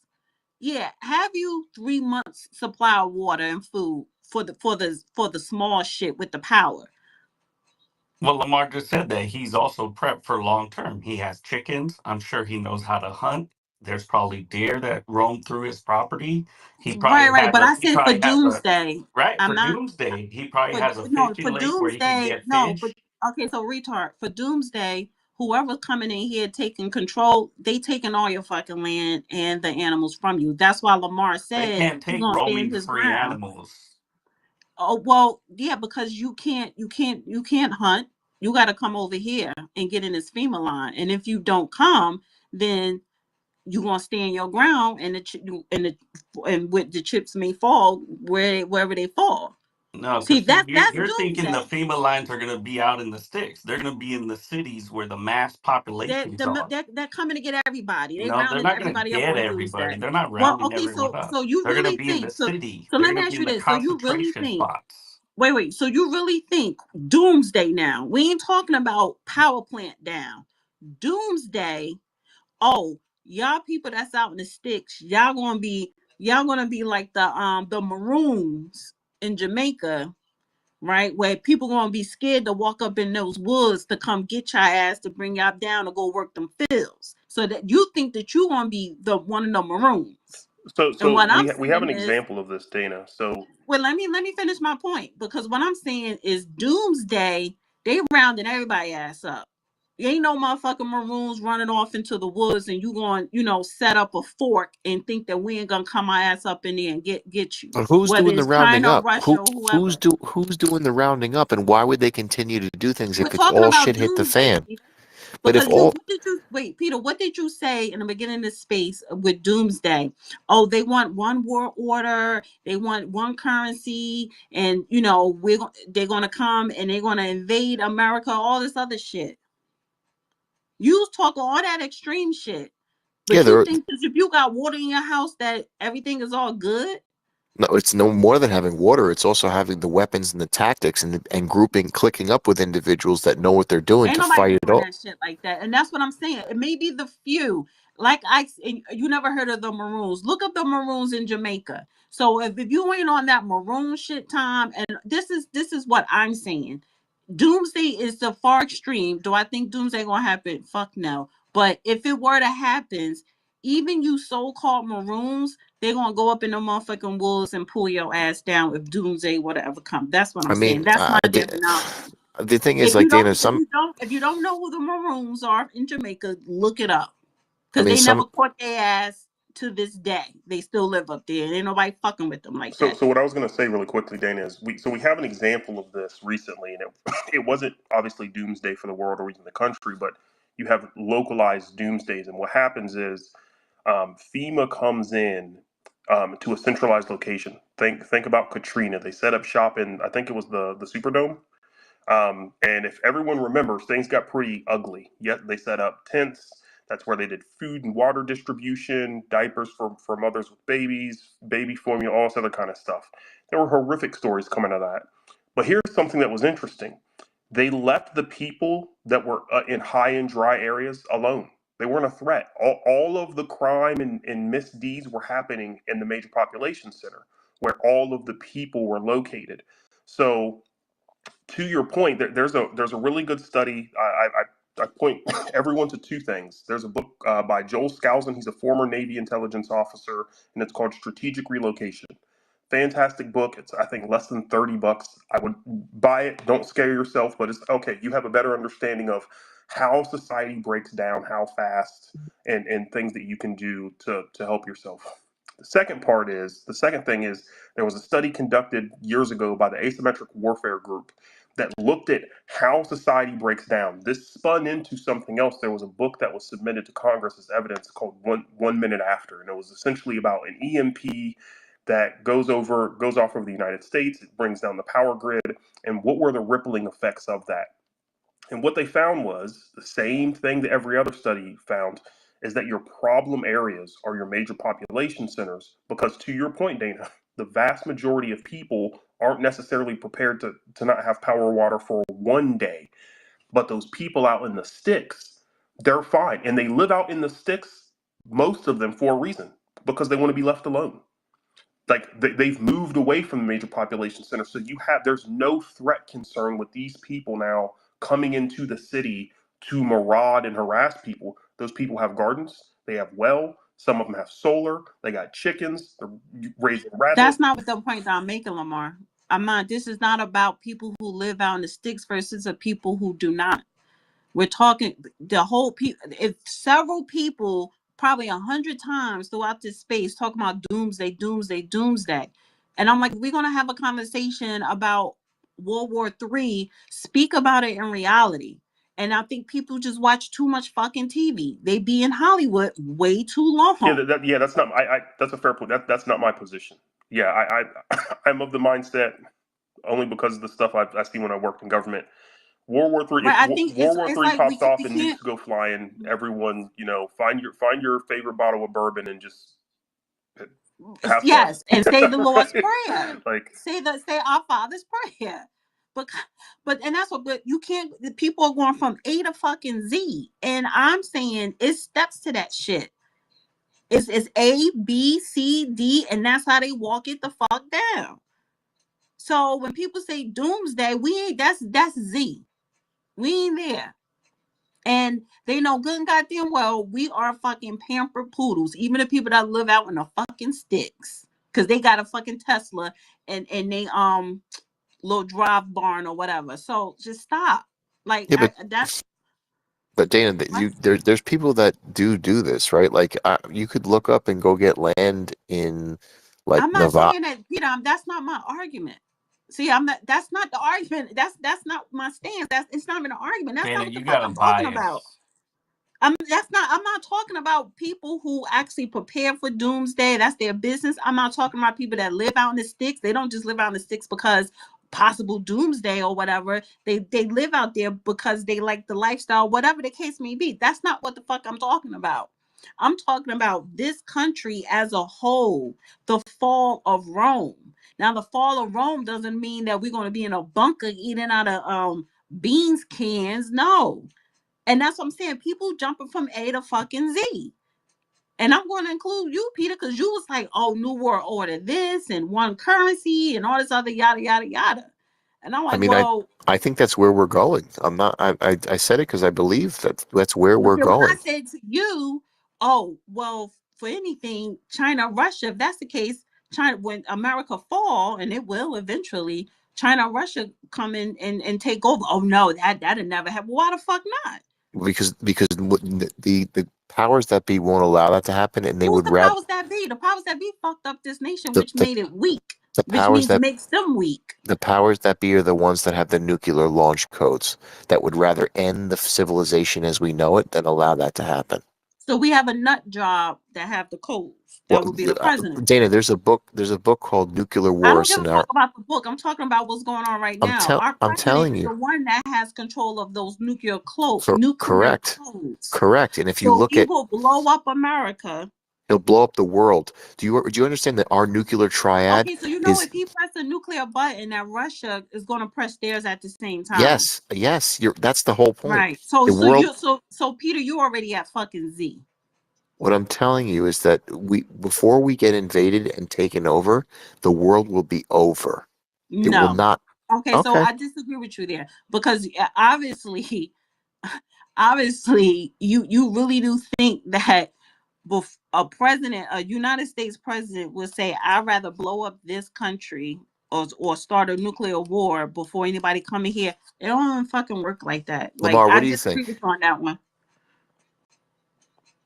And Hmm? retard, I was asking what retard and Lamar Well, think actually, about. I want to El Hotep and Exorcist and Empress been sitting. Let's just let them rock the mic a little bit. That's true. Um, who was it? Was it El Empress, Hotep? Which one was first? Empress, and then Hotep. Yeah, Empress can go first. She can go. Empress, are you there? You gotta unmute your mic. Yep, here. Can you hear me? We can hear you. You're breaking up a little bit though. Okay. Empress, No, Maybe you're a you're breaking little up too better you're now. much. you're in the matrix. Drop. Why Oh don't you dear. drop? Well, now you're good. Can this better now? Yeah, that's better. Okay. Because it's been going out, just so you guys know, there's been freezing that it's like you can't hear when you guys talk. It drops you out the space a couple times. I've been noticing that. Just so you all know what's going on, that you may not know, that as listeners we're able to see. Good evening, everybody. Gorgeous Dana. Hello, handsome Peter. I like what Dana is saying, and she is 1,000,000,000% on point. Let me say why I agree with her. The Maroons come up out the South. There was a section in various parts of the South, like the Gullah Geechees, that they had to separate themselves due to the constant racism and lynching of the time. And they were able to be in the swamps, hidden away from everyday narcissism, but still able to survive. I definitely say everyone should start now in stocking up on your personal need items, including your water, or have filters or whatever you desire, because it's going to be definitely destitute coming. And within the year of the horse, going into the year of monkey, which would be 2028, you're going to see a dramatic change, health scares, and I see that it will come to another pandemic. Now, in some states, it wasn't a year. In some states, like in Michigan, there was a shutdown, in essence, a little over 2.5 years. Michigan numbers stayed with active cases into 2023. The last parts were shown in 2024 in high numbers. So it just depends on the state that you're in and what that particular government would declare, as a state of emergency. I'm not surprised in light of all that's going on this summer. You can see how the weather is being affected in different states. You'll see here in Michigan where it's maintaining its colder climates for it to be going into the summer, but Michigan does that, so it's nothing unusual. I say that for the reason the land is crying out and justice will prevail. And so even if you have different private streams of water, at some point in time, you may get dealt with somebody coming and attempting to take what you have. And so from a malicious standpoint that you hear them bragging on social media all the time, it's just a matter of when, because they want it to be more of a outright war. And there have been individuals preparing for this over a 20-year period of time. And it's going to show everyone's hand. You either got it or you don't. And so it's a good thing to stock up so that anything that jumps off, you're right, Dana, you should have enough water, not for a month. I say go for a minimum of a year or better. Soaps, cleaning supplies, medical supplies, non-perishable foods that you can prepare, because it's getting ready to be ugly out. Now, would it be a nuclear? Time will tell. But you can see the climate now, so you know it's going to even get worse. People are now becoming violent over losing their jobs, their privileges. And so now they want to take it out on the least. That's the elderly, the disabled, the disenfranchised, which is not right, but we can understand with what's, running the land. Peter, I'd like to ask you, why do you feel that this would be a suitable measure if the country decided to end everything rather than a takeover? Because if the button was pushed, everything in the U.S. would be eliminated in surrounding countries near the U.S. I think that's part. So, Yeah, I was going to answer you, but yeah, go ahead. go ahead. So if you look at our protocol for how our response is and to how the triad works, we launch. I think it's called launch Launch on. on warning.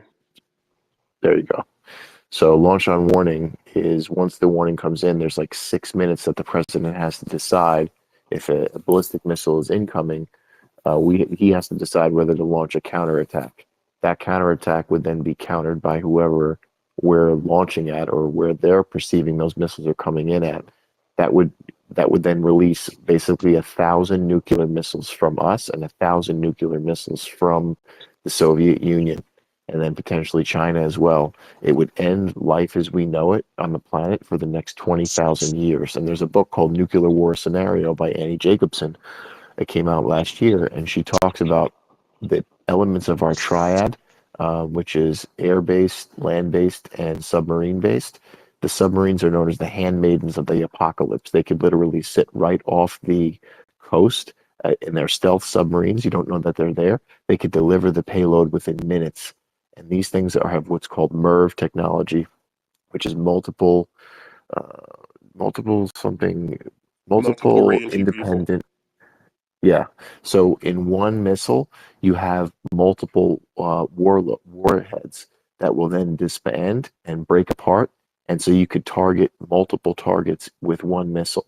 Now imagine that there's thousands of these things going back and forth, volleying back and forth across the world.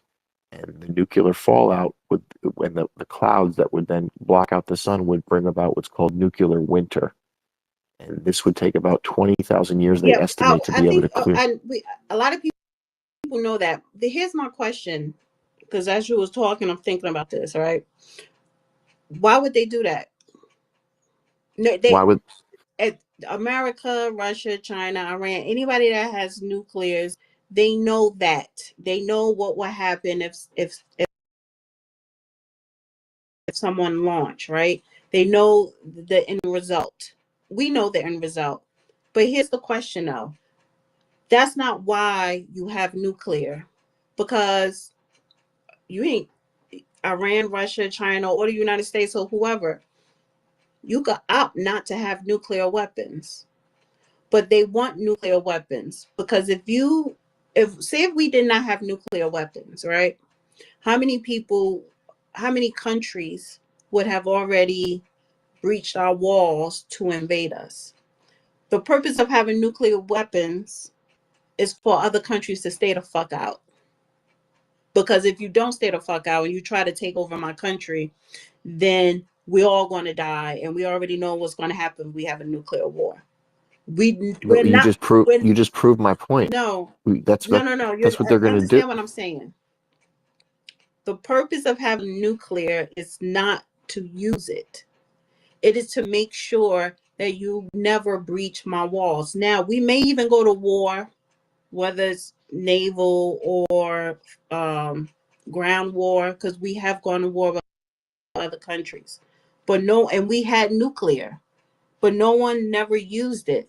I think the only time to that drastic extent when the United States dropped was that a nuclear bomb or atomic bomb on Yes, it was a Japan? nuclear, but yes, Was that yeah, nuclear or atomic? yes, it was nuclear. It was a All nuclear right. weapon. So Yeah, that was, but it didn't wipe out the fucking world. It was just that it took out area. like So 270,000 people in one shot, and we're that talking was about nuclear.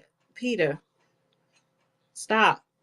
Because you just said that a nuclear could wipe out a whole fucking country. The bomb that we dropped on whatever the name of that city is in Japan Hiroshima and didn't, Nagasaki. We did it three right, it days didn't wipe, but did it wipe out all of Japan? Now because it the left a payload. lot of messed up this is my fucking point. Peter, please stop. This is my point that you're not understanding. So maybe I'm not making myself clear. The point of the nuclears is for people to stay the fuck out your backyard, not to use it. So why are you going to the extreme or everything? You're talking about a book, and I get it, right? The book is a theory of what would happen if this were to happen. So if Russia knows that, Putin knows it, Trump knows it, all these fucking presidents who have the keys to the nuclear, they know what will happen. I'm not going to press this fucking button. But I know Russia's not going to press it. China's not going to press it. Whoever the fuck that guy need, no one's not going to press the goddamn buttons. We're always going to come to the table and negotiate. And Dana, works can I push. jump in here just really quick? Can I finish? Push come to shove. We see what Israel's bombing a country. Okay, fine, but it's not a nuclear fucking war, because we know the end result that's going to happen. The purpose of having mass nuclear weapons to that extent is so that your walls are not breached by a Russia, China, Iran, or whoever. Everything else is up for grabs. That's what I'm getting at there. But go ahead. So I was actually gonna agree with you to a degree. So what you're talking about is deterrence theory. You're correct. We possess nuclear weapons to deter adversarial aggression. However, there's a threshold there, and this goes back to the theory that existed not too long ago called mutually assured destruction. Once a certain threshold of conflict is met, nuclear powers get to the point where they say, well, they're going to destroy us. We're going to make sure that they're also destroyed. It's called MAD. This is the scenario where these nations decide to empty their silos, launch the air launched cruise missiles, empty the nuclear subs. Now, is that an extreme? Yes. But my point is, it's actually a part of nuclear doctrine of the nuclear armed powers. And that was an atomic bomb, not a nuclear bomb that dropped on Hiroshima, whatever the It's fuck the you same pronounce thing. it shit. It's the same No, it's thing, not. Dana. No, it's not. No, it's not. Do you A think nu- an atomic bomb has the same fucking force than what a nuclear bomb has now? the reason is that we have increased the payload and we went It thermonuclear. doesn't matter. But the fact is that atomic bomb, nuclear bomb, those are two different things with two different types of outcome. We're It's talking just about wiping out civilization. I'm talking about if you increase the megatonnage, you have a wider blast area and you have the ability to heat up to even hotter than the sun. I mean, you're talking about being able to heat up the atmosphere or the area of where the bomb goes off with 1 megaton to That's like the nuclear. four. You're talking about the nuclear. I'm talking about what we use now are thermonuclear. Okay, so what we used back then it's a nuclear bomb. You're splitting the atom. You're using fission material to split the atom and to create a massive. Uh, I'm tired now, but I'm forgetting Yeah, the name of it. exactly. So just mute up, because atomic bomb and a fucking nuclear bomb is two different things, Peter. It's two different types of power, two different types of damage. That's It, what de- I'm saying. And that's it exactly depends. what you're explaining. You It depends. explaining what the fuck I just All said. right, why are you? Okay, you're right. Okay. It's not even about being right. It's just the fact that you trying to break shit down to the very last compound. It's like ain't nobody asking for an explanation, a breakdown of a atomic and a nuclear. There are two different bombs that do two different fucking things. So I'm just like, come on. It is fucking late. And you want to sit up here and talk about fucking doomsday. We're headed for doomsday. I'm just having a Do you? conversation about the space we're talking about. Yeah, but This shit is real. what's the fucking Israel bombing Iran? Yeah, but you know what? The fucking FIFA game's still gonna go on next summer in Americas, in Canada, Mexico, United States. Why? Because it's billions fucking dollars. I guess So I'll land with are this. we forgetting? Are we Yeah. fucking forgetting that not only is America a capitalist, but so are these other countries. It's about money. Do you really think these wealthy ass billionaires or these corporations is just going to say, "Well, go ahead and press the fucking button and let's all get in that fucking FEMA line and let's all go to a fucking bunker"? I mean, Please, it's too much fucking money that needs to be made. I think that the issue is like you have a country like Iran that's saying they want to acquire these weapons as well, and you're talking about them saying they want to wipe Israel off the map, and they want to wipe the United States off the map next, that they're the great Satan. So when you have nut jobs with their hands or their fingers on the nuclear trigger, it's a different aspect than having reasonably minded individuals. When you expand the reach of nuclear weapons to more and more countries, you then invite more and more chances of a mistake happening. And that's the point I was making. Okay, but they're all nut jobs. Number one, in my opinion. Number two, that's why Russia said, "Give me your goddamn uranium, give it to us, and we're going to protect you." They will. So the fuck, they still either way. Again, Listen, I hope you're right. I hope you're right. I do. I really do. Who the hell wants what this to happen? about Russia telling Iran, About sell us your uranium? that They I'm did being say that. hyperbolic, that I'm being crazy, and No, like they I said it hope. this week. Because Trump was saying that he's ready to talk to Iran and hopefully they could come to some type of deal, whatever. Now this shit happens today, but early in the week, Russia told Iran, "Look, you sell us your uranium. Don't worry about the U.S. If you want them to be off your ass, sell it to us because they ain't gonna fuck with us, and we'll protect you." So Iran would be like Israel to Russia. Yeah, I hope you're right. El Hotep, you want to say something? Yeah, we don't need that uranium from them because Trump just closed this uranium deal with China. So I mean, we really don't. But there was an interesting conversation. There was something that I thought of that I had a conversation with my brother back in 2020, and because he's in law enforcement, right? But he's in law enforcement in a different country. So it was kind of interesting to hear his point of view on this because he had said, you know, if this were to arise where you have a situation where things collapse in America, one of the first things that people from other countries will try to secure, because America has a lot of chemical, biological, and nuclear weapons, right? So a lot of those facilities are going to be some of the first things that a foreign country would go after. Um, and that was something that was kind of interesting that he was telling me that was something that, you know, was a discussion that they had at one of the trainings that he had had. Um, and I don't think a lot of people really look at that. A lot of these chemical and biological facilities that you have Fort Detrick, Maryland.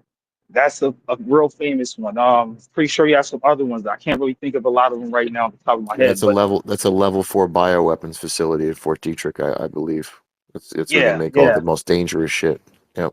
yeah. So I mean, a lot of these chemical and bio, hazard plants, they're going to be up for grabs if you ever had some type of civil war, some civil unrest. China and Russia would definitely um, have the time of their life trying to, come down here and swoop and grab some of these things. So I think that was something that just came to my mind that I had a conversation with him about that he had said. So I don't think a lot of people take that into consideration though. That if there was something like that happened, some shit did pop off, you got people that are aware that hey, America got a lot of chemical weapons and bio weapons, and we gonna take that. Mm-hmm. But hold on, and on this nuke and atom thing, upon looking this up, technically you guys are both right. I don't know why you guys are arguing about that. A nuke and an atom bomb is pretty much the same damn thing, right? So I mean, yeah, That's y'all what I both right said. on that. Yeah, y'all both right on that. I had to just look that up. So I mean, it's Adam and Little Boy. What was the name of the first one they dropped? Peter, Little Boy, I think it was. Yeah, It was I that think it was was on Mhm. fat, Hiroshima. the fat man or something like No, that. the Or atomic bomb was a little boy. Yeah, it was Little Boy. yeah, Yeah, well, yeah. there was So I mean, two. We did that one, and then we did Nagasaki. So I think we did Hiroshima first, and then it was Nagasaki, and then Japan surrendered after that. Right? We did it 3 days in between each other, and then they were like, they saw the devastation from it, and they were like, "Fuck this! Like, we're now gonna have to the surrender." key differences is you have thermonuclear and you have a fusion bomb. So I think that's just the main difference. But technically, yeah, it's pretty much the same damn thing. Peter, you want some fucking doomsday type energy tonight. I'll just tell. I mean, these are real scenarios. I mean, No, it's it's not real scenarios. It's not, because it never happened ever in American history. it The happened in closest, Japan. the It happened in closest. Japan.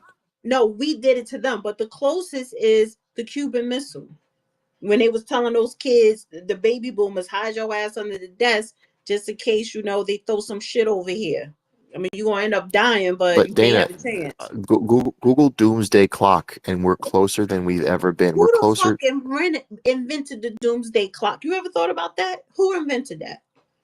It's the national. I think it's the National Association of Atomic Scientists or something like that. Who the fuck is that? They're an internationally recognized group of academics. I don't put a Yeah, lot of stock in again, them either. a whole bunch of people that put their nose in a fucking book and they write fucking dissertations and theories, and they invented a doomsday clock. Does it ever end? Do they have an end date, or is the shit just keeps going until mysteriously one day is fucking doomsday? And then they say, "Oh yeah, this is doomsday." So Like I would who just does that? I would just offer one thing for you to read, Dana. You mentioned the Cuban Missile Crisis in the '60s. We've actually come closer to nuclear war with the Soviet Union than that. Most people just don't know about it. It's called Able Archer 84. So essentially, the West, with our NATO partners, were conducting a nuclear exercise. And as a part of the exercise, they were going through the muscle movements of giving the command, disseminating the signal, moving those nuclear weapons in position. The Soviets thought it looked real. You can look this up, called Able Archer 84. Um, and it was one Soviet intelligence officer who said this doesn't make sense because the US has not dispersed their national leadership because they were aware of all the stuff that we do when nuclear war is getting ready to go down. POTUS and VPOTUS are whisked off to some secret location. Congress is taken to Mount Weather. That's no longer classified. You can read about that yourself. It's in eastern West Virginia. So none of those things were happening, but it looked like the United States was getting ready to launch a nuke. Well, the Soviet Union, they were in the operational mode of launch on warning. So what that means is if their early warning detection picked up a launch coming over the poles from the US, their missiles just go. But it was one Soviet officer that said, I don't think this is right. Now, since then, we've come to agreements with Russia to say, hey, if we're going to launch an ICBM, we will let you know. Now, but obviously, in a time of strategic conflict, that kind of goes out the window. But we've been closer than people think. And then what happened? We were lucky that there was a Soviet officer who was aware of the other muscle movements that he should be seeing before a real nuclear strike. So there was somebody in there to make sure it didn't go down. It was somebody who didn't have the power to do it, just didn't actually go through with pulling the trigger, but he was Who? supposed to, and he didn't. Why? Lamar. Because the situation didn't look right to him. It didn't make Right. sense given the other geopolitical context. So it's like Crimson Tide. Almost. That's a good parallel. Almost. And well, and analytically also the part that Denzel played, because remember when Gene Hackman was like, I'm the one that presses the button, but he's the one to make sure the is the why. is to analyze, so it's more like your mental capacity and really how that movie just played out. Because Gene Hackman, he was ready to go. No, this is war. This is fucking doomsday. That Peter will be Gene Hackman. I'm fucking Denzel. Damn, that's crazy. Dana, I just put it in the nest. The doomsday clock is closer than ever. It's now 89 seconds to midnight. And this is from January 2025. This is from a few months ago. The doomsday what? Does closer to what? Closer to doomsday? How Yes, much time do we have left? it says 89 seconds to midnight. Midnight They is moved it is the one end. second. Oh I yeah, think it was it's an 90 article seconds that prior to that, right? it's a press release. Doomsday clock remains at 90 seconds to midnight. This was January 23rd, 2024. And look, they moved it up on January 28th, 2025 to 89 seconds.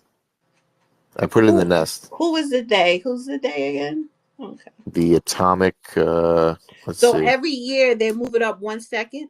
No, so what they do is they do what they call a geopolitical risk analysis. So they look at the interaction between the nuclear powers and determine if tensions are rising to such that it's likely that nuclear wars or nuclear So why conflict is is it getting closer. seconds? Where did they get the seconds from? Why is it seconds? I think it's just for effect, to be honest. Because 89 seconds, that would be a minute and a half, right? Just Almost a minute about and a half. 11:58:30, right? No, 11, 89 seconds, because 60 seconds is a minute. right? But if you're saying at midnight is So where it's a the minute end and a game, half. yeah. So you would go backwards and you would get So when did eleven this okay, so fifty-eight. but this is what I'm saying. Where did they get the minute and a half? Where did they get the 89 the 90 seconds, right? So, That's a minute and so a half. Dana, that's largely symbolic. So what they're Yeah. trying to show is the clock does not move in real time, but what they're trying to depict is we are running out of time to avert nuclear conflict. I think Mhm. it's personally a strategic influence operation. That's just my thought Okay, on it. so it's 89. So when did the 90 seconds start? Because how long has it been at 90 seconds? Oh, we used to be several minutes away from midnight. They move it based off of their analysis on What an annual number basis. did it start at? You'd have to go back and look at Cuban Missile Crisis, what the You clock don't was know. at. Okay, so we have no idea what No, actual you have to. minute. We We don't could know if it look it started up. at 5 minutes, and as of 2025, we're at the 89 second. Do we know that it started at 3 minutes? Do we know that it started at a full 2 minutes, or was it just always 90 seconds? The fuck? And this is what I mean when people create this shit. How much money that was thrown, how many millions of dollars did this particular organization got to create a fucking doomsday clock? So How long Dana, I'm has reading it. Hold on, I'm reading it right now, right? So I just put it in AI. The doomsday clock was set at 7 minutes to midnight during the Cuban Missile Crisis in 1962. The clock did not change during the crisis because it only updates when the Science and Security Board of the Bulletin of the Atomic Scientists meet, which happens roughly every 6 months.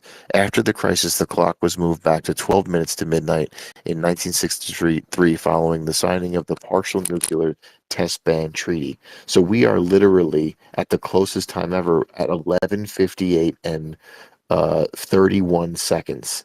why So was think it set about at it. 12 minutes? You said 12 minutes? It was 7 minutes. It Yeah. was So Seven. 7 minutes. So it Dana, So was wait. So that 11:53. so doomsday clock was created during the Cuban Missile Crisis, I believe so. Yes, and it started at 7 minutes. it's correct. So 11:53. So where did they come up with why 7 minutes? it's I guess arbitrary that's based off of their analysis, Dana. That's the point I was saying. Analysis of what? Analysis of the geopolitical situation. So during the Cold War, especially after the Cuban Missile Crisis, people, like to your point earlier, I mean, I remember my uncles telling me about duck and cover, right? They just arbitrarily came up with that time. Now, after that subsided and tensions between the Soviet Union and the United States cooled, but we were still in the Cold War, they moved it, they added time. Say, hey, look, geopolitically, the West and the Soviet Union are starting to get along. So they said we have more time until midnight. So they move it however they want to based off their analysis. So but you do know they reset it. I don't know where the hell you get 7 minutes from. They reset the clock every time. So it says here a bulletin has reset the minute hand on the doomsday clock 26 times since its debut in 1947. Most recently in 2025, when we moved it from 90 seconds to midnight to 89 seconds to midnight. Every time it is reset, we're flooded with questions about the international recognized symbol. Here are answers to some of the most frequent questions. Who created the doomsday? So just really Co quick as you're reading that, Dana. So reset co-editor. doesn't mean go back to 7 or 12. Reset means they move that second hand or the minute hand. Yeah, I get it. So, who created Doomsday? Co-editor Hyman Goldsmith. Sounds like he's Jewish, probably a Zionist. Asked artist Martha Landorf to come up with a design for the cover of the June 47 edition of the Bulletin, the first issue published magazine, whatever, whatever, whatever. The first time the artist, considered a symbol of uranium, was listed as a scientist who worked on the bomb as they personally debuted the consequences. So she sketched the clock to suggest that we didn't have much time left to get atomic weapons under control. Who decided what time it is? In the early days, Bulletin editor Eugene Rabinowitz, another Jewish, a Zionist, decided whether the hand should be moved.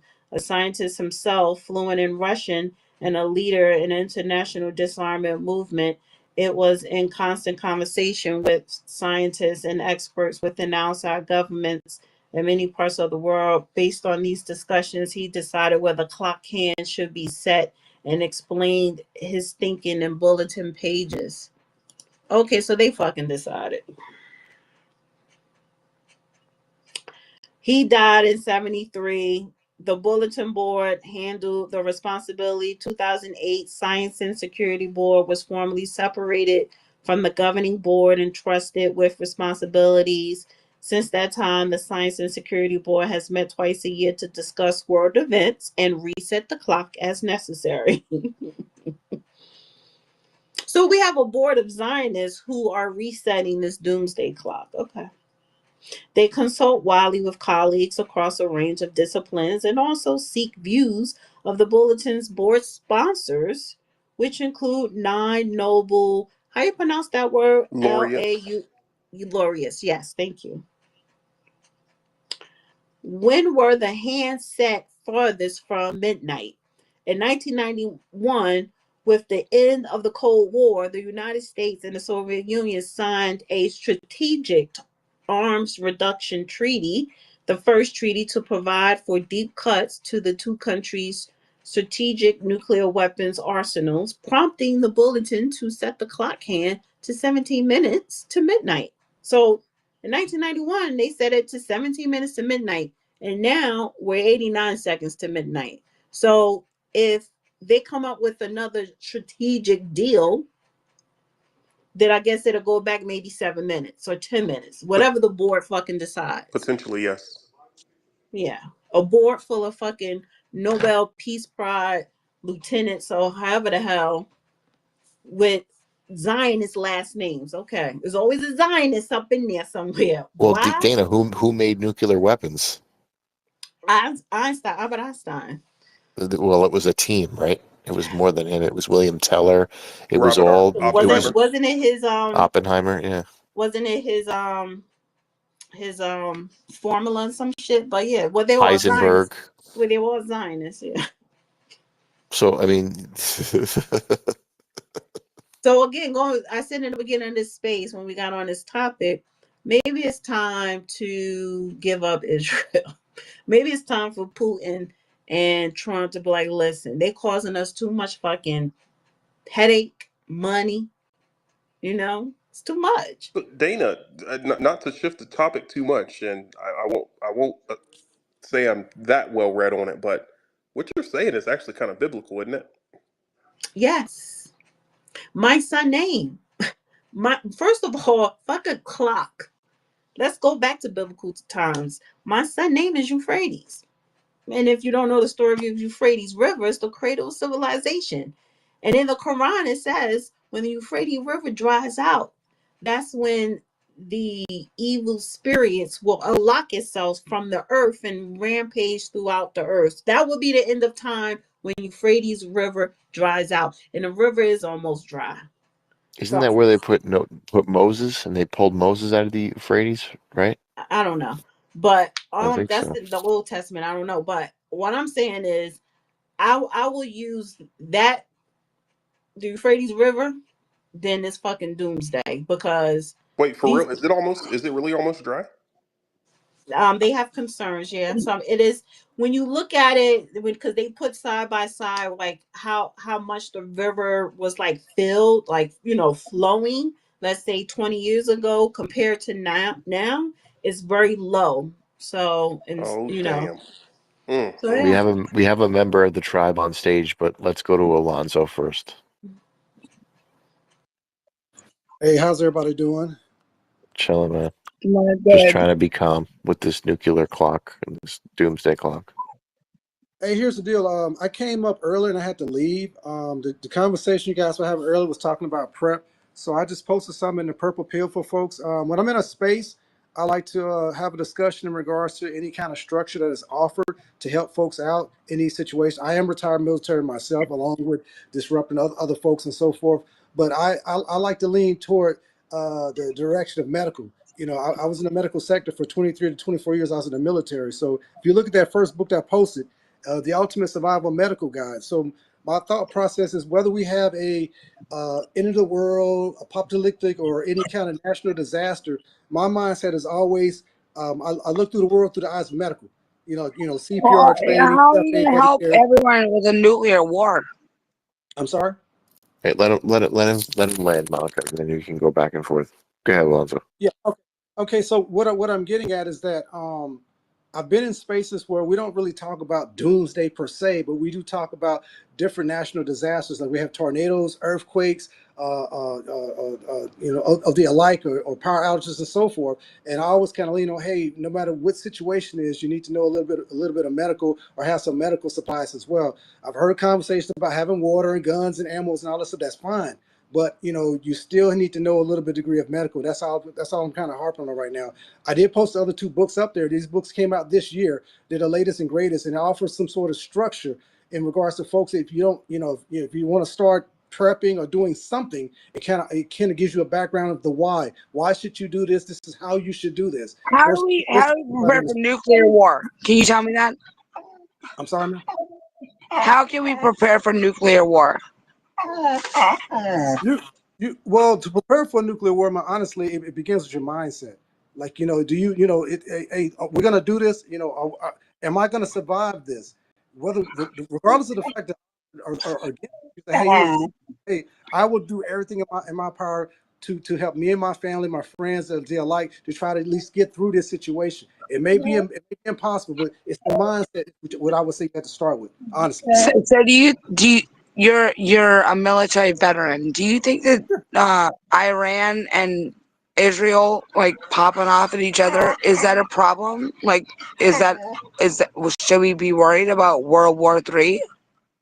In my honest opinion, as an American, you should always be kind of vigilant of what's going on in geopolitics, how it could potentially impact you. First thing they talked about when this thing happened is say, oh, the oil prices went shot up, so people are buying oil and gas and different things like that. When you hear those conversations, do you how could that impact me? I need to go to the gas station and maybe top up all my fuel, all my vehicles and so forth. These are some of the things you have to kind of equate to what's going on overseas. How does it affect you? How does it affect your family? Like, oh shoot, that just went up. Okay, that's out of stock. Okay, how do I deal with that with my family? It's like you have to create those parallels, if that makes sense to you. Yeah, and let me just say this, Alonzo. That's a great point because a lot of people have a family member, whether you're taking care of your parent. You know, my parents are older. My father diabetic. He takes like a lot of pills a day or whatever. So you have to, yeah, if the power go out, stuff like that, you have to have some type of medical plan, medical emergencies. That's very important because, listen, you can't pull a trigger on a gun if your sugar is low and you don't passed out somewhere. So you know but that's something that was Oh, not talked about.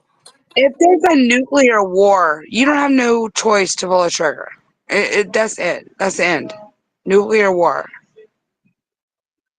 Y'all do understand, like Israel and Iran, like going at each other, like that's like World War III. So it's not immediately World War III. So it's the what in the military we would call second and third order effects. So Well, before you yeah, came in, and just you really see quick, Monica, Netanyahu. let me explain this, Monica. Did Netanyahu? Monica, just 1 second. So Sorry, I'm sorry. Israel and Iran could go to war, and it could be constrained to the region. However, if Iran decides to take actions that restrain international oil flow, then the United States would view that as a national security risk. That's when the United States could potentially decide, hey, we got to get involved. Now the US is involved, but Iran has really close allies. In fact, they've signed strategic partnerships with both Russia and China. So if Russia and China, you see what I'm doing here? It's not just this conflict. It's the ripple effects of it. So I look at Israel and Iran and say, yeah, this is bad for the region, but every one of us in the morning are going to wake up and do exactly what we did today. Going to get ready for work or do whatever the hell you did. But if the conflict escalates, so for example, I was as some people were talking, I saw President Trump has just said that they're posturing the United States to respond if Iran retaliates high and right. So we were just talking about not an hour ago if the US could stay out of this. And I thought, I don't know if we can. Well, POTUS has already given the signal that we're gonna tip our put our toe in the water. So that's what I'm talking about, and to what Alonzo said, like that's the point. The same way you would view the weather, you see storm clouds off in the distance and they're blowing towards you. You start making small preparations in your own home. Maybe you pull your car inside the garage because you heard that there's going to be hail, or you bring your dog inside so it doesn't get soaked. You don't stand under a tree because you don't want to get struck by lightning. It's the same thing strategically. If you're watching the way the tea leaves are blowing, you can do things to prepare yourself. Now, I'll be very transparent here. If I lived in downtown Columbus, Ohio, where there's a major DoD support logistics support hub, I wouldn't be preparing for World War III because I know I'm going to be turned into ash. I know that. I'm not even going to bother. But I'm not in downtown Columbus, Ohio. You understand what I'm saying? So But this what is why about I brought up. Cleveland? This is What why if I you in brought up. Cleveland? What You're about good. Cleveland?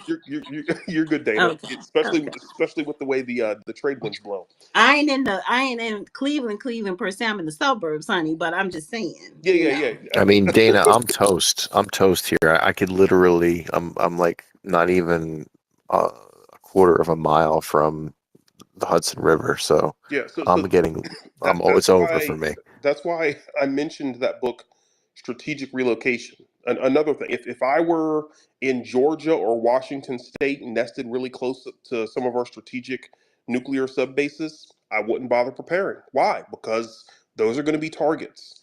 But if you're out in the sticks, away from anything of any strategic importance, it might be wise to try to prepare your home. So like that's that preparedness mindset, and I think Alonzo's spot on. For everyone who's curious about that, there's something called the Jace case. You can look it up on Google. You can call those folks. You can do a telecom conversation with a doctor and get a full kit of antibiotics sent into your house. Like it's the minor things like that. And when I talk to my family and they say, "Oh, I ain't got money for that, man." If you got money for Jordans, you got money for this. I guarantee it. It's well, how about your much is a box priorities. of antibiotics? How much that stuff be costing? It's a little more than $100, Dana. Oh, okay. Not This is bad. not breaking the bank. I promise you. No, honey, because I just bought my Chloe and Tom Ford glasses, and this is what I'm talking about. Because I know Peter, you want to close out this space, and I'm tired too. This is where I'm coming from. Ooh, shit, my thing dropped. This is where I'm coming from. I'm not dealing. I don't have time for no doomsday. I'm American. We are pampered, and I need for it to stay that way. So our government is supposed to do what they got to do to make sure we stay pampered poodles. Cause I'm not moving to the sticks. I'm not.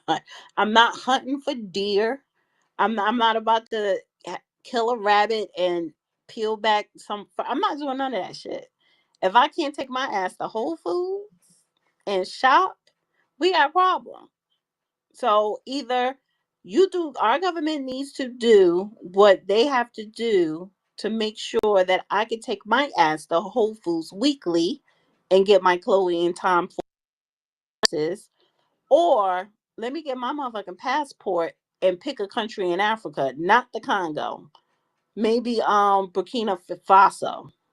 So because I'm not going to Europe because they're a hot mess. No, damn sure ain't going to no South America.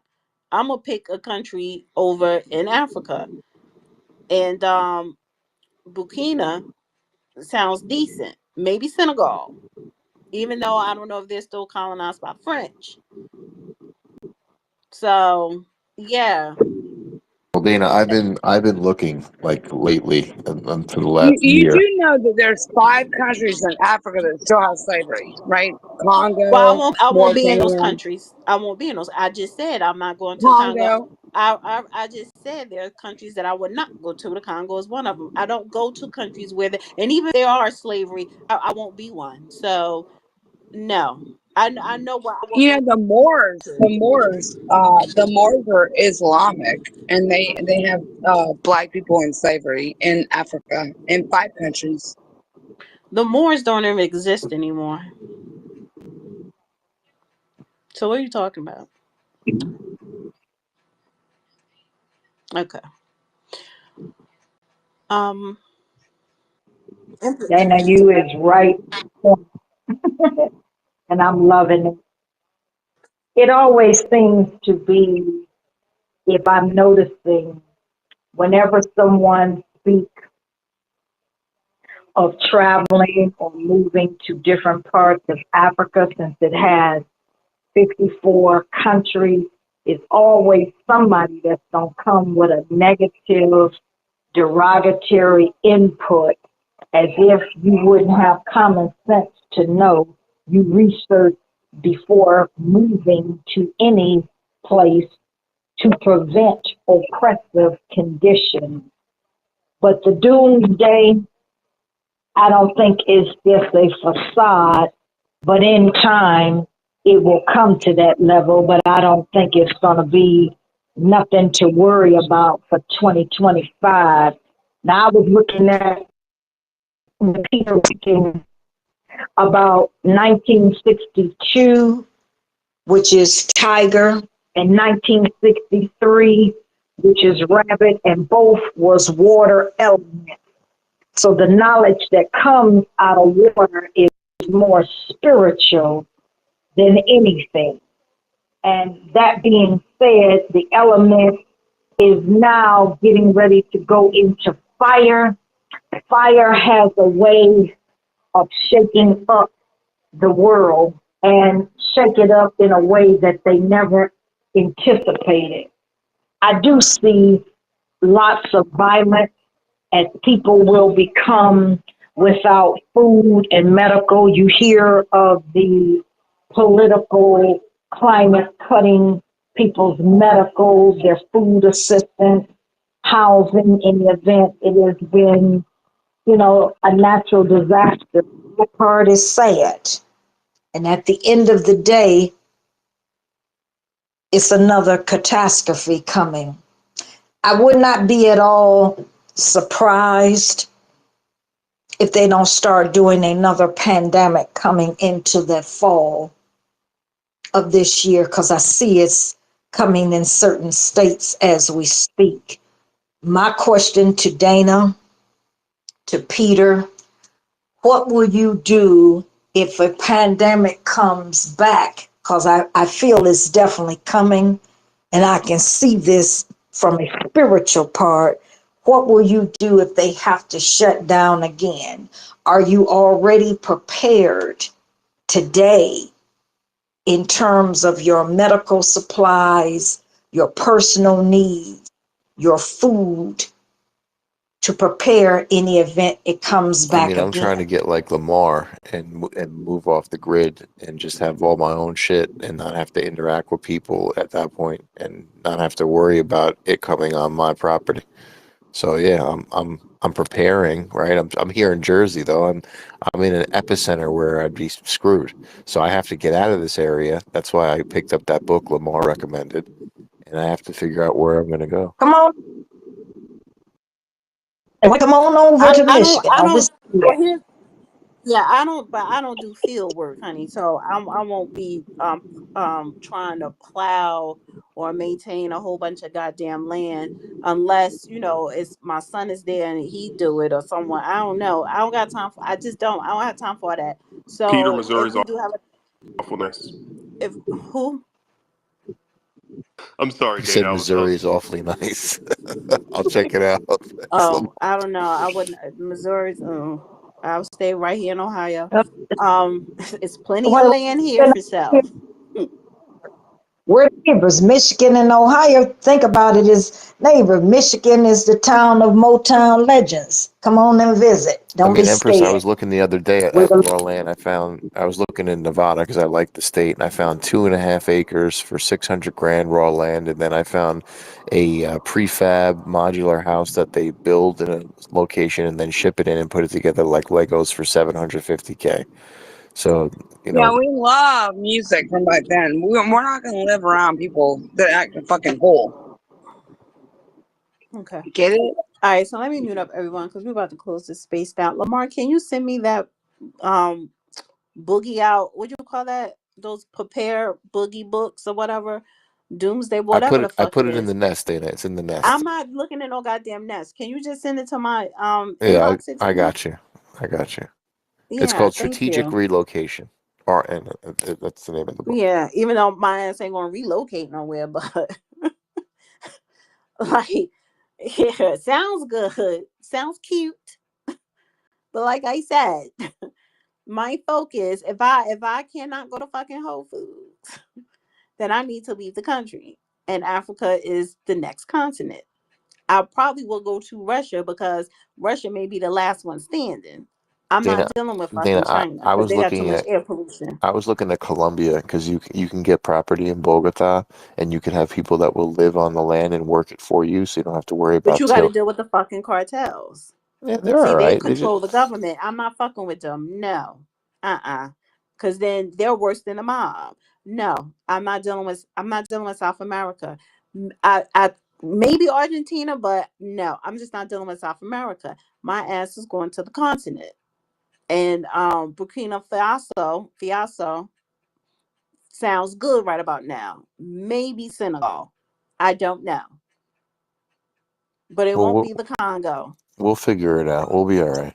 Do you know that there's five? And again, I would not be work. I can't work the land. I'm just no, ma'am. That's not me. But listen, Lamar, Do even you know there's 5 countries in I'm trying to Africa figure that out how have she's speaking slavery? over the mic, honey. How you speaking over the mic?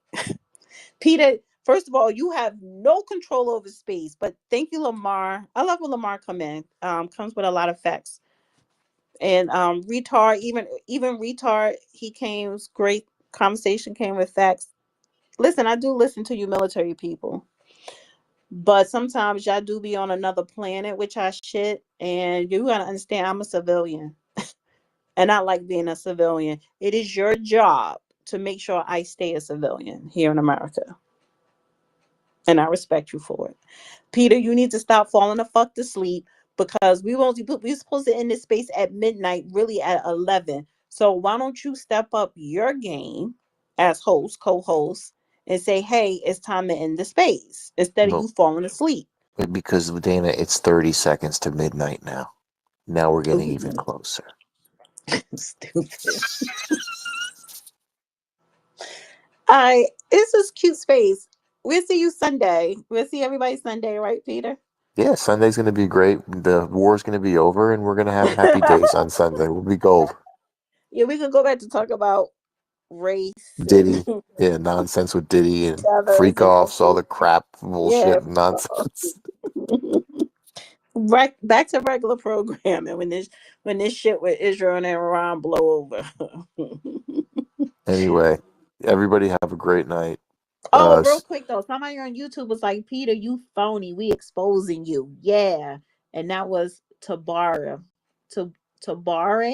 on YouTube. Shout out to everybody on YouTube that was listening. And then somebody hit me a message like, "Why you co-host a space?"